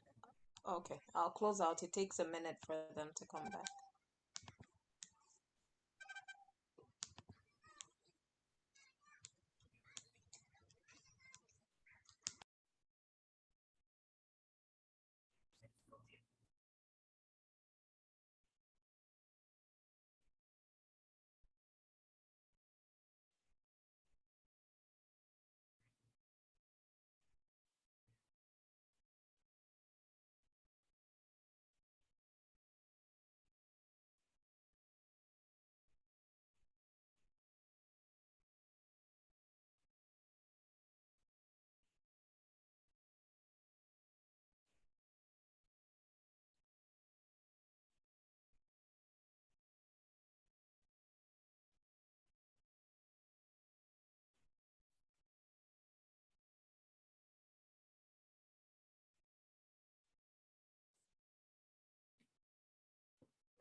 All right, I think everybody is back now. And as discussed earlier, the chat board is open. We are not requesting anyone to speak because we have a little bit of time. So as I have mentioned earlier, if you have written a report from your team on the factor, please mention it on the chat board so everybody can see what is your response. So I like to request maybe one team at a time. So maybe first I ask DEPED NCR to put their response on the chat board. No need for opening your microphone. Can you put the comments on your chat board, please? DEPED NCR. And Sakil, since the chat takes a little time, let's go ahead and have a representative from every group start typing in. So those can come right behind each other. Right. So you don't have to wait for each team. I think because I don't need to call teams, I'm calling DEPED NCR as the first one. But I think everybody can start typing. If you are done typing, you can just hit the submit. All right, I'm going to read it quickly. I think Region 2, TWCS, this is coming to Garagaro. Instructional strategies was their topic. Educators who use instructional strategies allow students to make meaningful connection between concepts learned in class and real life situation. They offer an opportunity for students to demonstrate their knowledge and course correct on their own when needed. The importance of instructional strategies is that either we do the traditional or hybrid instruction. Instructional strategies are very much important to reach the goal of education binding of our focus on learner-centered community. Instructional strategies are techniques that educators use to ensure the learned academic content. And the goal of the instructional strategy is to produce independent learners who are able to apply what is learned, expand upon its necessary, and become globally competitive someday. So the question is, yes, all of that is phenomenal, but then how are we going to do this? We need to think much more deeper that as we go into the action plan. And I'm sure Amy will be supporting that process as we go into the action planning thinking. So next one, dependencia is saying motivation is primordial factor for the success. Motivation goes with the attitude, volition of the person to do the task without order. In motivation, everyone engages in work or in responsibility to achieve the goals. Excellent, excellent. NCR would like to focus on motivation because motivation will fuel and propel us from the planning, implementation, and evaluation phase. Phenomenal, Lisa. Thank you. That's excellent. I see also Samuel writing, focus is on curriculum strength, CO focus, central office. All of the years 2021, 2022, 2023 needs finalized curriculum guides under the new admin for implementation. Beginning 2023-2024, strategy would be aligning pre-service and in-service, pluses and wishes. All other factors are addressed in the relation to the curriculum content. Super, super, super.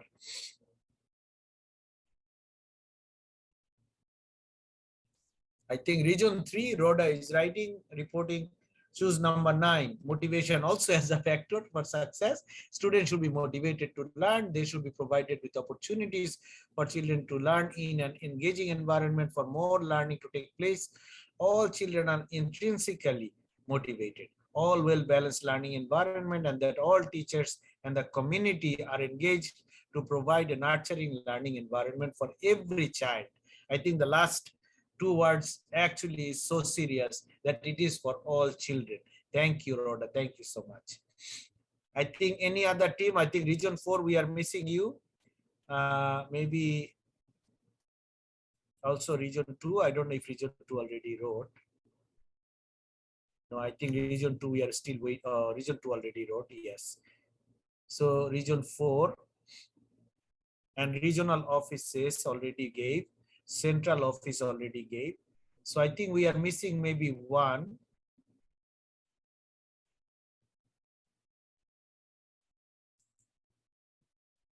Any other team I have missed? Yeah, maybe you are still writing, so I'll give it another minute.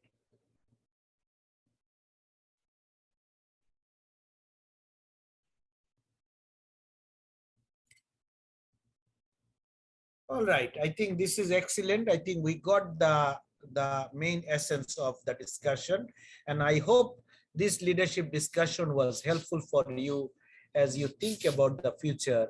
The responsibility is one part, but then the execution is another part for all of us as future leaders.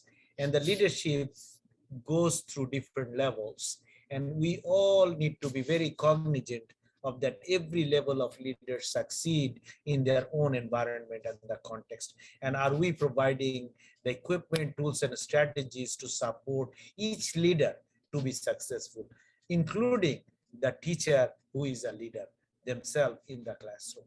Thank you so much. And with that, I think there is maybe one more coming here, and I'm gonna read, and then we can Vision 4A saying, as for our discussion, we have agreed upon the 3 main strengths that we have in terms of classroom management, where the following happened: positive discipline given to the learners, so localized child protection policies. So we have a strong communication between parent and other stakeholder. In terms of strategies, we do have learning action cells, where the reiteration of the code of ethics was given as one of the topics, and also we do have continuous professional development by having various training workshops with regard to wishes. We do wish to have a complete package of learning equipment, provide us as well related training that will surely address the needs of teachers in order to have a well and sound classroom management. Extraordinary. Thank you. Excellent. Excellent, Region 4. This is super. So with that, we conclude our segment 1. And I would like to hand over to Amy. Amy, are you there? I am. Thank you, Sakil. And I'm going to be focusing on our futures planning process again today in section 2. If you can go to the next screen, we'll remind ourselves of where we are today. So you can see, that right there is good. You can see now that we have really stepped up those stairs and we're on to our last part of the process today, as we should be, developing scenarios. Next slide, Sakil. So when we talk about scenarios, what we're talking about is going all the way back to your first session, your identified focal concern, and then linking that to the driving forces that you worked on in your futures wheels last time, and also in session 4 in the community session with Sakil, merging focal concerns with driving forces that you've built out in those future wheels in order to actually develop multiple descriptions of possible future learning scenarios. So I want to take you first of all through the process of connecting in your mind as you move towards scenarios today, the things you need to connect. Next slide, Sakil. So what we're looking at is linking driving forces. And this is an example from phase 1, one of the 3 groups that has already completed this process. So going back to your own driving forces that you worked on in your wheels. Next slide. And using those driving forces to create 4 scenarios. And this is the goal that we have for you as your final major task on visioning prototype development. These are your prototypes. 4 scenarios. This is an example again from phase 1 work that was done. They came up with 4 scenarios for future learning. And you can see what those topics are here. Now yours may be similar in some ways and they may be different in others. This is just an example.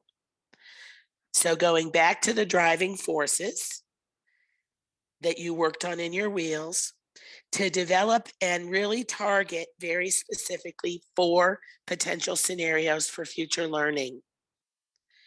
Next slide, Sakil.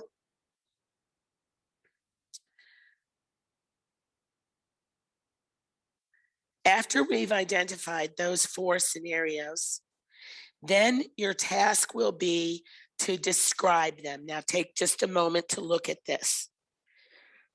The team, this is an example, the team in phase 1 that identified scenario 1, the concept and future vision of analog learning pods. They then went on to describe what they mean by that. What does it look like to really take that vision to a description? Because we have to know what we think it's going to look like in order to be able to figure out how to prepare for it.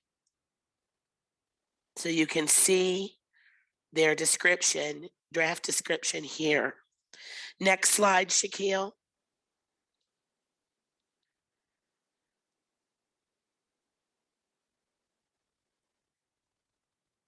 The next slide, scenario 2.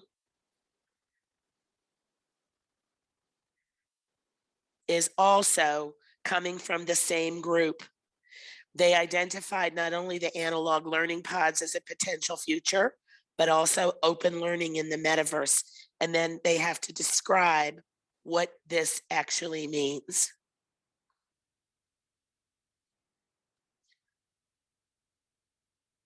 So Sakil, go back to slide 24. I'm sorry to ask you to do that, but I'm trying to make sure the task is clear.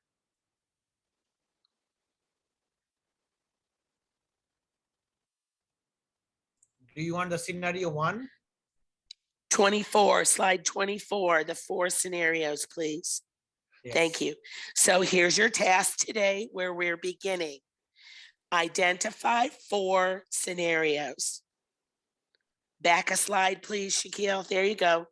Identify 4 scenarios and title them. This is what you're going to be asked to do in your small group today. And then after we leave the session, move forward, Sakil, to show the descriptions. After we leave the session, you will then work together offline to develop the descriptions similar to the examples that we're showing here. Okay, Sakil, let's go to the small group task on slide 27. Yes, I'm there. Okay, so on the small group task, again, you can see, begin to identify the key topics for 4 scenarios. Go back to your driving factors. Those are your change agents that are going to drive you into particular visions for the future, and title your scenarios. Get them structured together in a 4-part template so that we can see what you've done when you come back from small group task. And then if there is time, we need you to just begin to brainstorm descriptions. We don't need you to share those with us today. What we're looking for in your coming back and sharing is the titles for your 4 potential future scenarios shown to us on screen. Are there any questions about the process before we break into small group? Please post them on the chat or raise your hand if you have any questions. Okay, Mwaka, I'm going to ask us to go into small group now. I'd like to give 15 minutes. And by the time we get people into small group, it'll be 15 minutes into the hour. So let's go until on the hour, bringing people back from small group for a visual sharing with screen share of their 4 scenario topics. Thank you. They're Yeah, open. so They are gone to everybody's the coming room. back at 10 a.m. Manila time. So we will get about 18 minutes. And please join your team. The breakout rooms are now open.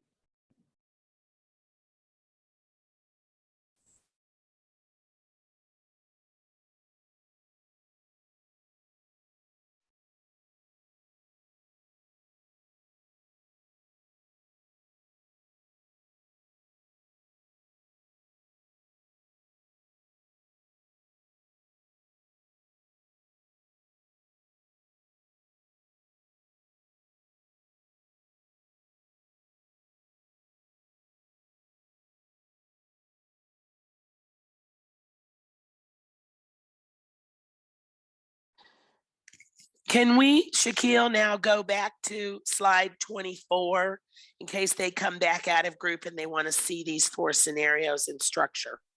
Yes, I just did. Okay, thank you.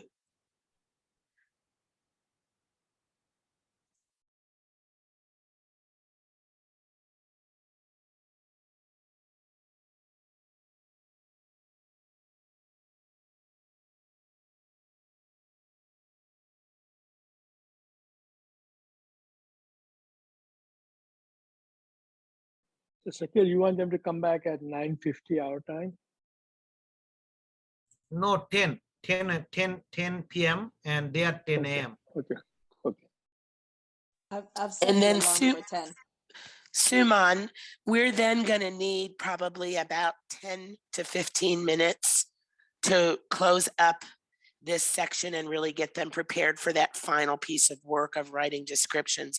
And then I can turn them over to you for the last 15 minutes to close out and talk about what they need to be doing to prepare for next week. Thank you.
toward that final goal of having those prototype visions defined, titled, and then described.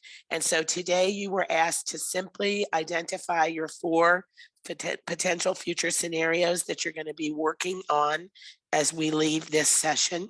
And then I'd like for you to share, if possible, I'd like to see a hand raised from someone from each group who's going to get a screen share opportunity to share on screen what you came up with today. If you have not gotten to the place where you have a screen image to share, that's okay.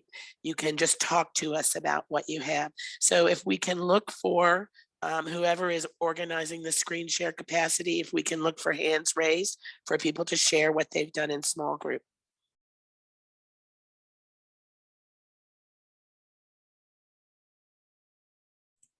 Either Amaka or I can do that. Let's see who is raising hand.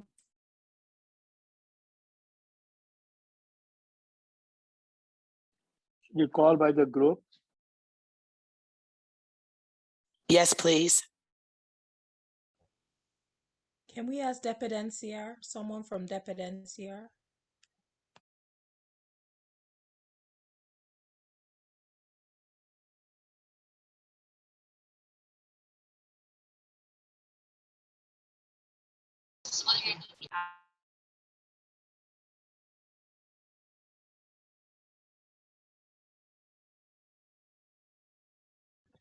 Lisa, did you want to share?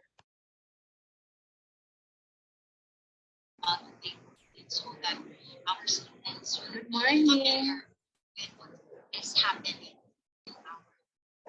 Hello, good morning. For Dependenciar, am I being heard? Yes, you're being heard. Would you like to share your screen, or you just want to talk to us? We do not have a slide for That's this, okay. but, That's okay. Tell us what you've been doing. Thank you. So we focus on motivation, and we identified 4 scenarios.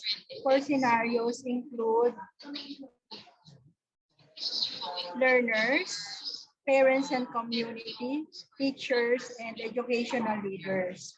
For the learners, we really need to cater on the different learning modality to be inclusive. So we also need to provide good internet connectivity for them, just in case they need it in the modality they have chosen. And then they also need a strong support system because they came from different walks of life. So there are those who are average, whose family is earning an average wage or below average wage. So we need also to consider that in our support system that we are going to do. We also need to provide tools for them to learn, to aid them, or for them to be able to use those tools in order to maximize learning. For the parents, we see them as home learning companions. So as home learning companion, we need to capacitate them to be a better home learning companion for their children. And then capacitating them will entail resources. So we also need the stakeholders in the community who can support us with this endeavor. And then to address accessibility of technology, quality education should be inclusive. So we need some infrastructure wherein our community stakeholders may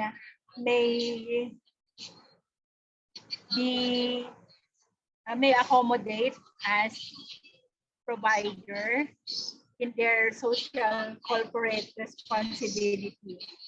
For the teachers, we really need to reorient them on their role as teachers in the future learning space that we are envisioning.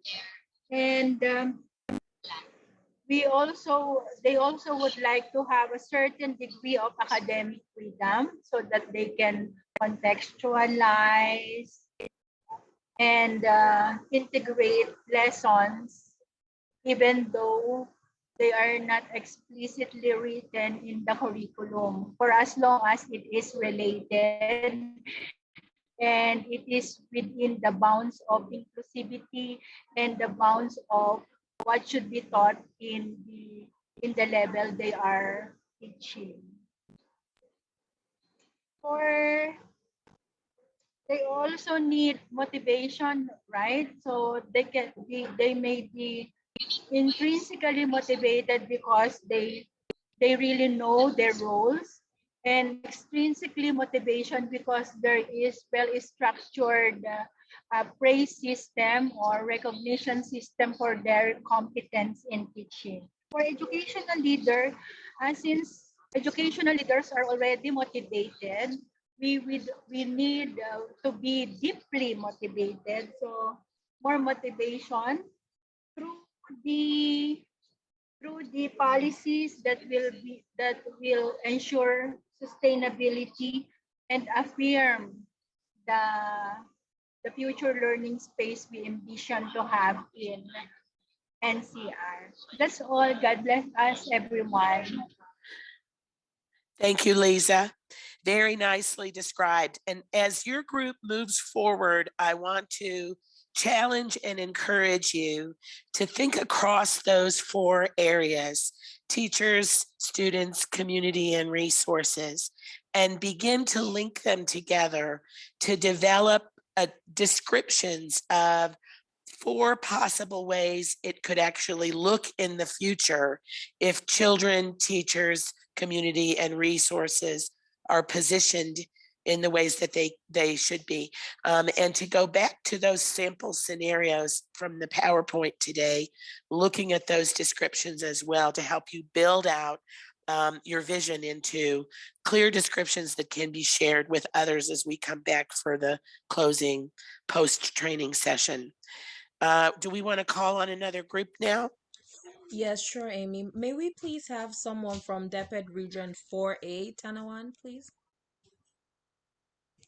And please let Hi, me know if you want to, do you want to share your screen? Edgar here, Edgar Marshall here.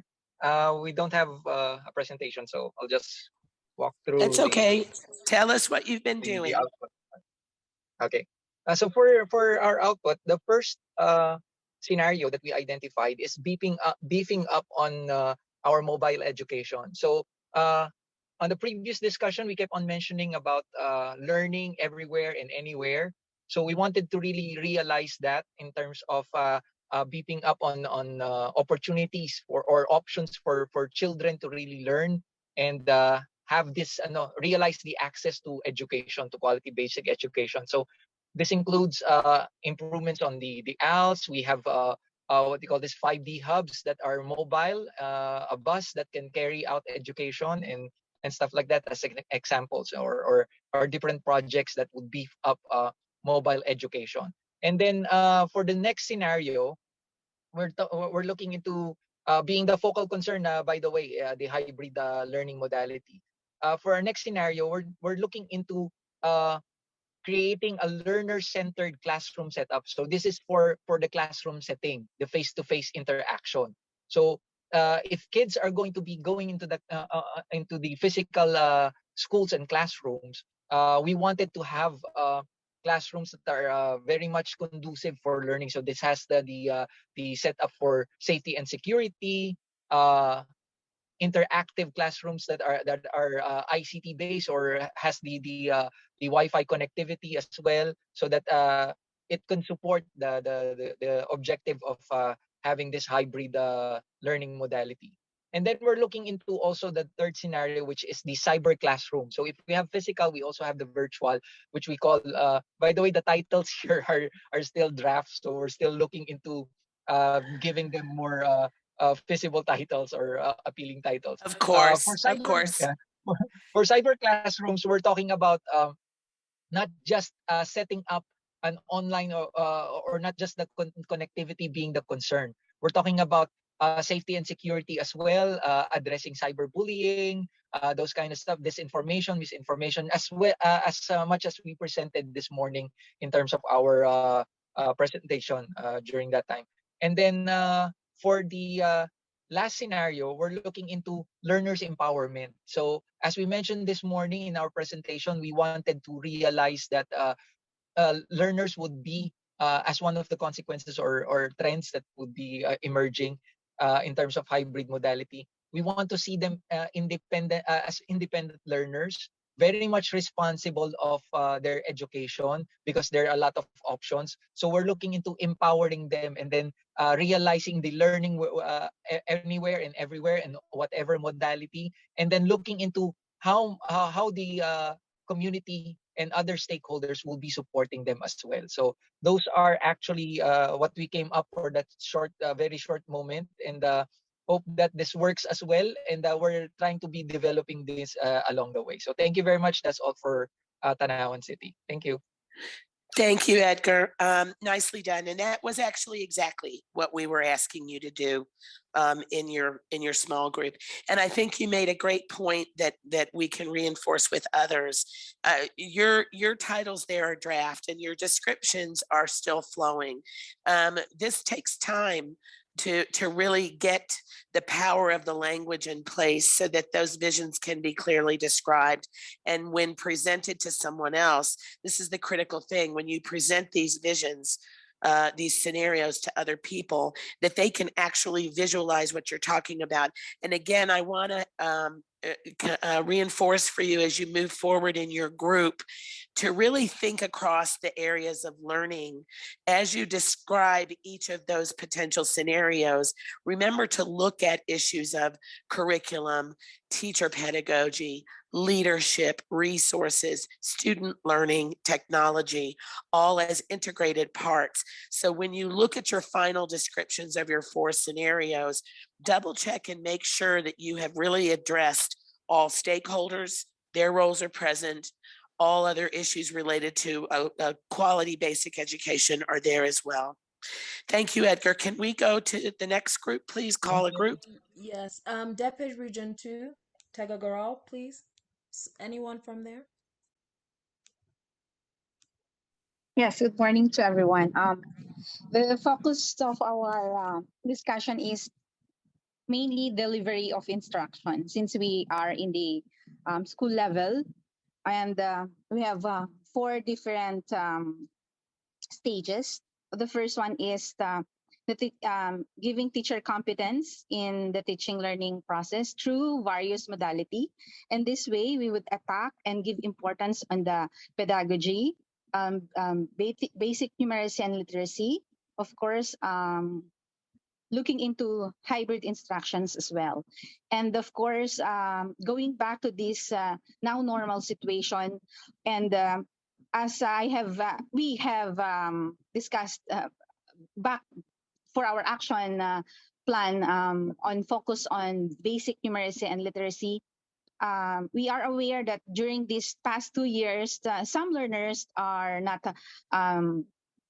did not get help from their guardians, parents, due to lack of or due to different situations. So as we go on through this during the limited face-to-face in our school, we have seen that there are some learners who are struggling and needing help on basic literacy and numeracy. So in terms of our focus for delivery of instruction, these are the 3 things that we have to focus back in our future space, school future space. Okay, so that teacher competence in teaching learning process through various modality, focusing, of course, in the center of the goals and policies will be down to the benefit of our learners. And the second one is combination of in-person and distance learning in our school, probably this coming school year, and a full blast physical or traditional face-to-face on the following months. So we will still focus on basic numeracy and literacy and improve physical aspect of an physical environment of the school to give importance on their health benefits and health and mental benefits. Okay, and the third one is to strengthen ICT-based instruction, again in all modalities, of course, injecting within it the hybrid instruction, because looking into the future, we should adapt as well to the changing needs of the situation, because as a diverse society, they're working collaboratively with one another. We have to adapt rapidly in the changing time. So we still focus on strengthening ICT-based instruction and, of course, hybrid instruction. And the last one is, of course, strong partnership, strengthen the stakeholders' partnership and responsibility and participation through community and home learning. So these are the group discussions we had, and I hope we will improve by and by. Thank you so much and good day. Thank you, Jocelyn. I think Jocelyn has made a really good point for us. Your scenarios from each of your group are going to be context driven. Jocelyn's point that they're focusing primarily on that bottom level, core level teaching and learning interaction, because that's their area of work, their level of focus. So each group is going to have scenarios that sit within their own work context, and that's how it should be. Jocelyn, as your group moves forward, I want to encourage you to take those 4 areas of focus that you've talked about and kind of make sure they link together, and then move forward to answer this question for yourself. What are 4 different possible futures for what learning could look like at that student and teacher level? And really working across teacher skills and approaches, resources, student safety, health and nurturing, and pull those things together into here's possible future 1 for what learning and teaching can look like. Here's possible future 2. So those scenarios will need to merge those areas of focus into 4 very different looks for the potential future for learning at the grassroots level. Thank you, Jocelyn and Jocelyn's group, for good work. Can we call on another group now? DepEd Central Office. Anyone from DepEd Central Office? Hi, good morning, everybody. So on behalf of the central office, I would like to share the group's output. So basically, the first scenario that we are looking at, the focus of our output is actually the design of future teaching and learning environments. So the first scenario that we're looking at is actually the development of viable and sustainable technology infrastructure. Because in the physical spaces that we are envisioning, technology will definitely play a big role. So we as a central office, being the policymakers, we really have to think of how to make this technology infrastructure design, develop, and sustainable to be able to have the projects moving on. Next is the scenario, which is the development of smart classrooms. So it has been made mention that learners nowadays are multisensorial, meaning to say they learn in different ways and in different modes. So more senses are being used for them to comprehend and to understand learning. So in this regard, we would like to have this smart classroom design, particularly in the provision of the learning resources and also the design of our tables and even the chairs, that they are really have to be movable and redesigned. Like let's say in the group discussion, instead of having one traditional table that we have now existing po, right? It could be what? Move, rearrange in such a way that it would cater to smaller group discussions. And then we are also looking at the scenario 3, which is borderless learning, meaning to say the learning would be what? Envisioned to be happening anytime, anywhere, okay, particularly targeting the diverse types of learners and even the cultural aspect of our learners. So what would be considered here is the enhanced or calibrated curriculum that is zeroing in on what is to be learned, how to learn, and how learning to be assessed. And the fourth scenario that we are proposing is actually on the use of the AI teachers. So, but then we really have to consider the ethical consideration because we really have to include in the proposed policy that the AI teachers will be one way of motivating and innovating teaching, but definitely teachers that we have, which are actually many in DepEd, will not be replaced. So it will be like complementing execution of teaching and learning in the classroom. So that's the scenarios that we have. And then we also have to consider the budget allocation and how consultative conference among and between stakeholders to come up with a very firm policies to be implemented and to be followed by the different levels of governance in the Department of Education. So thank you. Thank you very much. Nicely done. And I like that idea. It goes back to my earlier thoughts out loud about who's teaching and how are kids accessing teaching and what's the complementary nature of the ordinary regular classroom teacher as we know them today, and the other kinds of teaching resources or even virtual teachers at a certain point. So as you move forward to build out your descriptions, we will remind you, as with the other groups, to make sure that you're pulling in the concepts of policy, resources, curriculum, community, parents, all those different aspects that we know are critical to well-rounded learning, and make sure each scenario gives us a description of the roles and the differences for those pieces in that future scenario.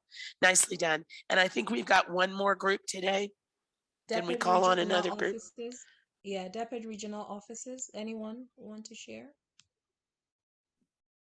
Yes, good morning. I am here again, Rhoda, the only one left in the regional office group. I'd like to share the scenarios that I'd like to be having in the future. Please allow me to present my slide. Please go ahead. So, yan.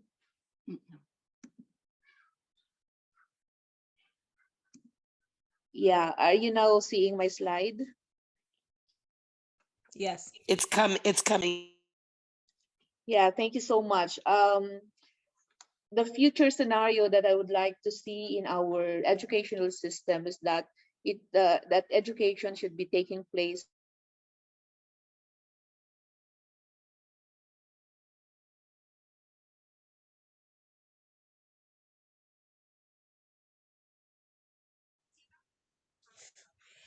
Rhoda, are you there? For scenario.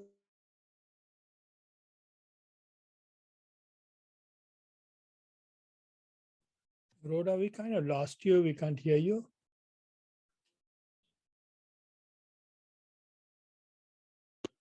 I think Rhoda's having connectivity issues. Can you hear me now, sir? Yes, yes, we can hear you now. Yeah, thank you. So as I have mentioned, the first scenario is on enhanced curriculum, and I already expounded on that aspect earlier. And then the scenario 2 is improved learning environment. Scenario 3 is competent teachers, especially in English, science, and math, and know how to use the technology in the classroom, specifically in instruction and in assessment. And for scenario 4, there will be engaged community participation in the education. I chose scenario 2 to build on to work on. So in our last crafting of the Regional Education Development Plan for 2022 to 2028, I already excitedly shared the improvements that I would like to see in the learning environment. And so I proposed a prototype learning, future learning space for the improvement of our learning environment. And so this prototype learning space would include several characteristics such as it should be with solar panel, with rain collector, interactive whiteboards, cooperative working tables. It should be wireless and connected. There would be LED walls, and that children will be learning not in a confined classroom, but they are learning everywhere.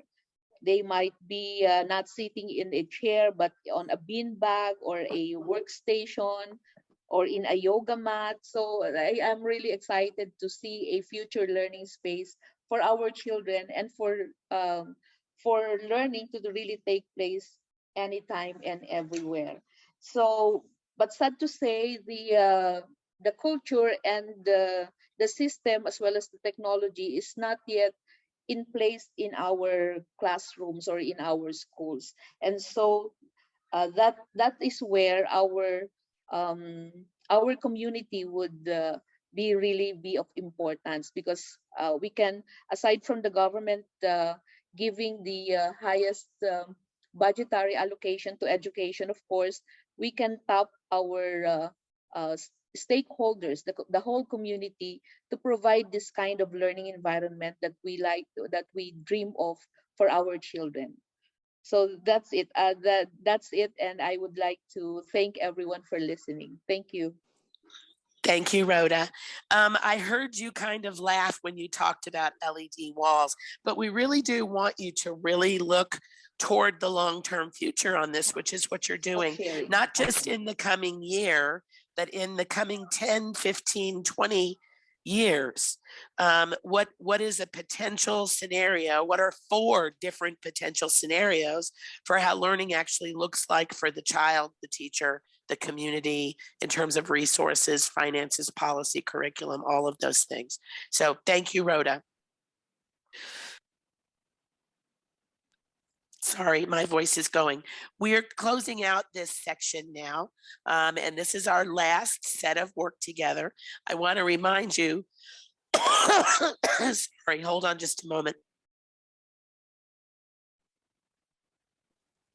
I want to remind you that your task is now to take your 4 scenarios and really build them out into long-term future prototype descriptions of the 4 possible ways teaching and learning could look 10, 15, 20 years into the future, because we can't really know how to stay on the pathways that we need unless we know what's coming very, very soon.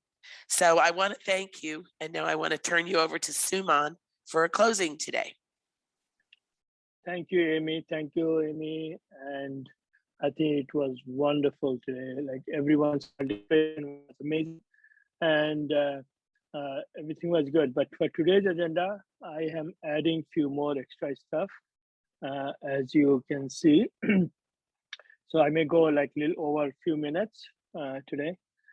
So without further delay, what I'm going to do is I'm just going to say thank you to all of you for taking time, taking time out of your work, out of your family, and staying with us for last several weeks. This was the day 7, even the module 6, and then we have one more left for the post-evaluation.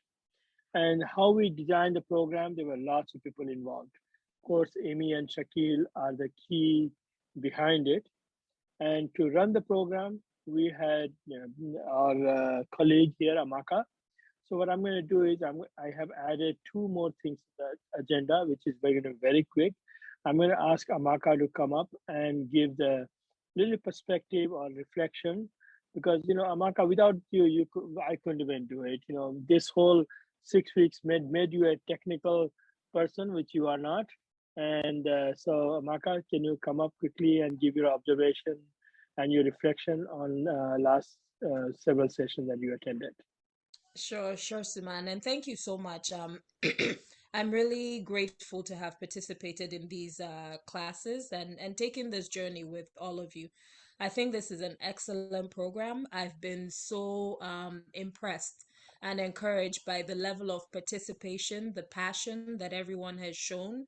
I've been here from the first class where a persona and focal issues were identified, and I kind of wondered where is all of this going, but it's so impressive to see all of the dots connected to today where future scenarios have been discussed, and you're going to keep building on that.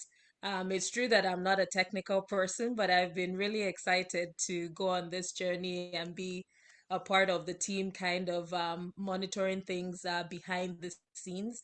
And I'm just impressed at how polite and just willing everybody has been to sort of bear with us, even when there have been glitches in trying to put all of this together. I say a big, big thank you. Amy and Shaquille are amazing facilitators. I'm sure all of you have enjoyed them. But even more important, I think, is also your willingness to make them great facilitators, because you've shown up, you've done the work, you've really participated and given them cause as well to give even more, I'm sure, than they anticipated that they'll give when they came into this. Kudos to everyone. Really excited. I'm honestly jealous. I'm from Nigeria, so a developing country, and I'm looking forward to having something like this, even um, sort of put together for my country, because now I'm excited. I'm fired up. I'm not an educator, but I do have a passion for education as well for all children, as I've heard all of you saying. So, excellent work, everybody. Thank you for allowing me to be a part of your journey. Well done. Suman, that's it from me. Thank you, Maka. Now, what I'm going to do is very quickly, I'm going to request Marisol Fernandez from RTI. Many of you already know her. So I would like her to turn her camera on, not on, it's up to her, to give some observation and give some reference to the scenario building program that's coming up that you guys are very involved with. And so, Maricel, all yours. Thank you so much, Suman. Can you hear me? Yes. Okay. At this point, I would like to say congratulations to all participants. You're done with all 6 modules. So, ang bilis ng panahon. We say that time is so fast. So I can see that you have been interactive in your lessons every session, and I can see the interest, and also that there is hope. I can see that from your outputs, there is hope in terms of quality education. So I went to the breakout room with regional directors a while ago, and I can see that there's a sense of passion from all of you. And our battle cry in DepEd, we have to keep that. We call it Sulong Edukalidad.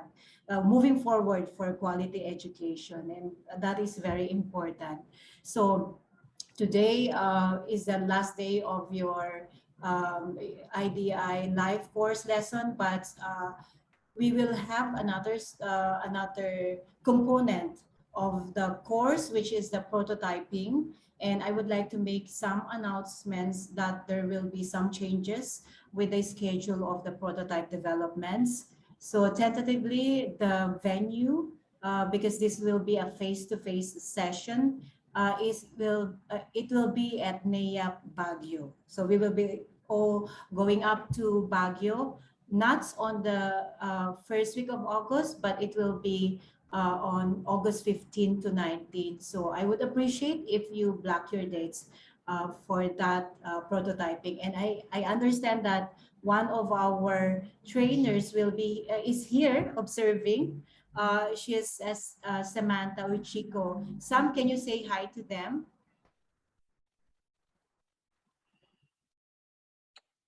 Okay. Hi, Miss Samantha. Otherwise, we will also join you during the post-evaluation on Tuesday, and we will briefly provide more information about the prototype development. Thanks everyone. And of course, I would like to thank IDI led by Suman, also Sakil and Amy, and also Amaka. Thank you very much.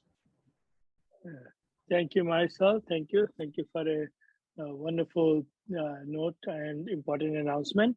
So the real work begins now. Sometimes we feel like we went to the training is over, and we are done, we earn the certificate. But I think this whole program is more than earning a certificate, because you are participating in a bigger vision of your nation. So your real work begins here.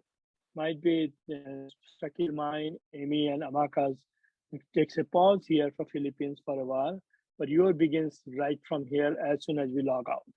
So we will look forward to seeing you on Monday, Tuesday there, for our next session for the post-evaluation.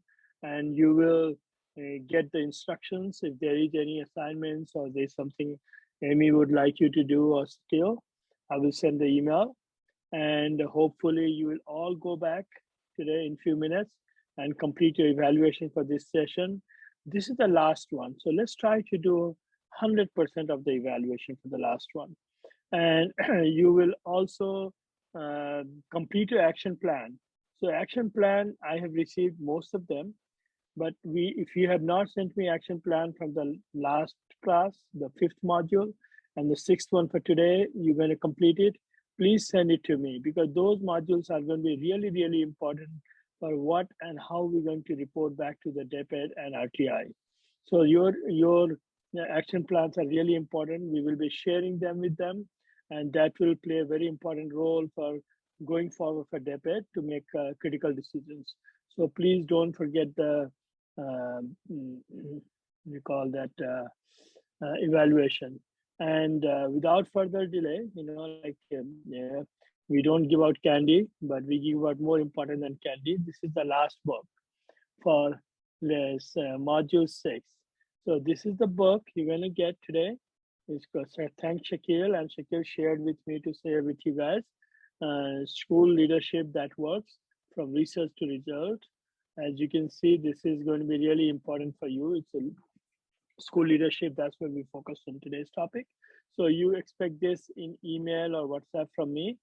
And what I'm going to also say is, even though the program will end next week, we will keep the WhatsApp group live for next week or two, so that if you have any questions, concern, you can come back to us.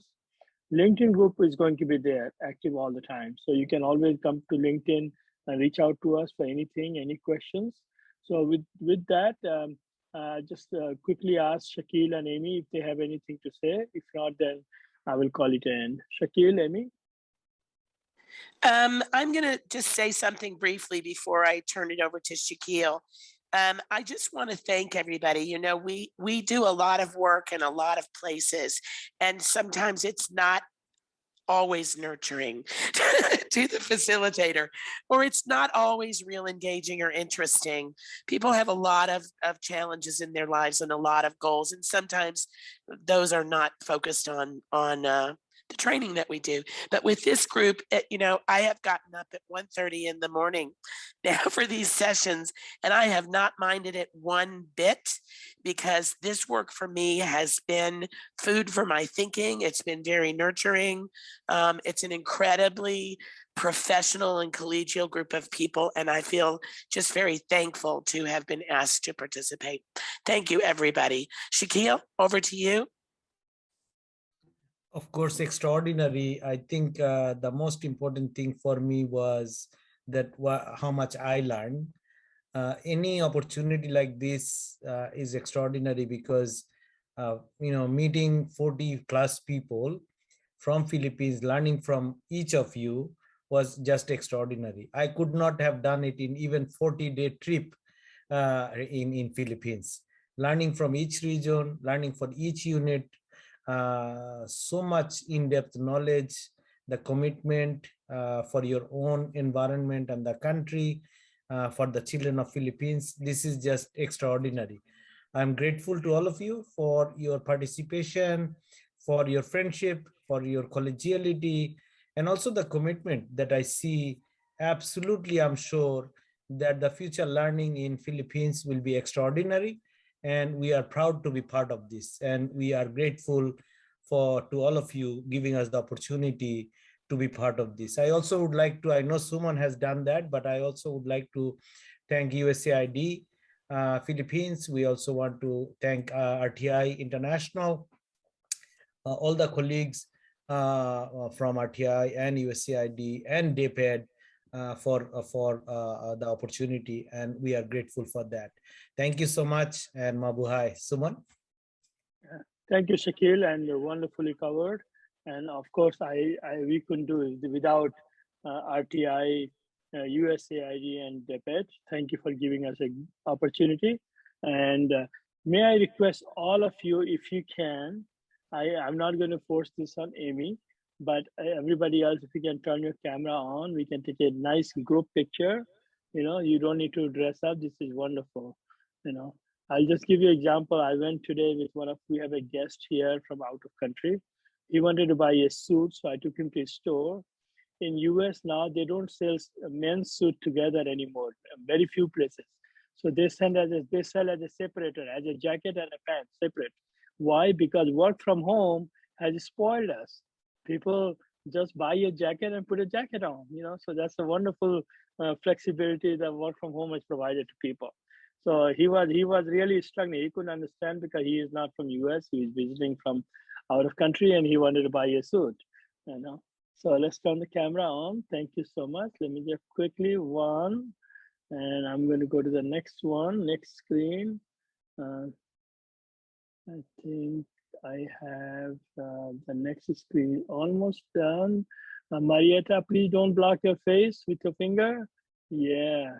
So I think we are good. Thank you so much. Thank you, and have a wonderful day in Philippines. We'll see you next week. Thank you, everyone. Bye-bye. Thank you, everyone. Bye-bye. Take care. Thanks, everyone. Bye. Bye. Thank you.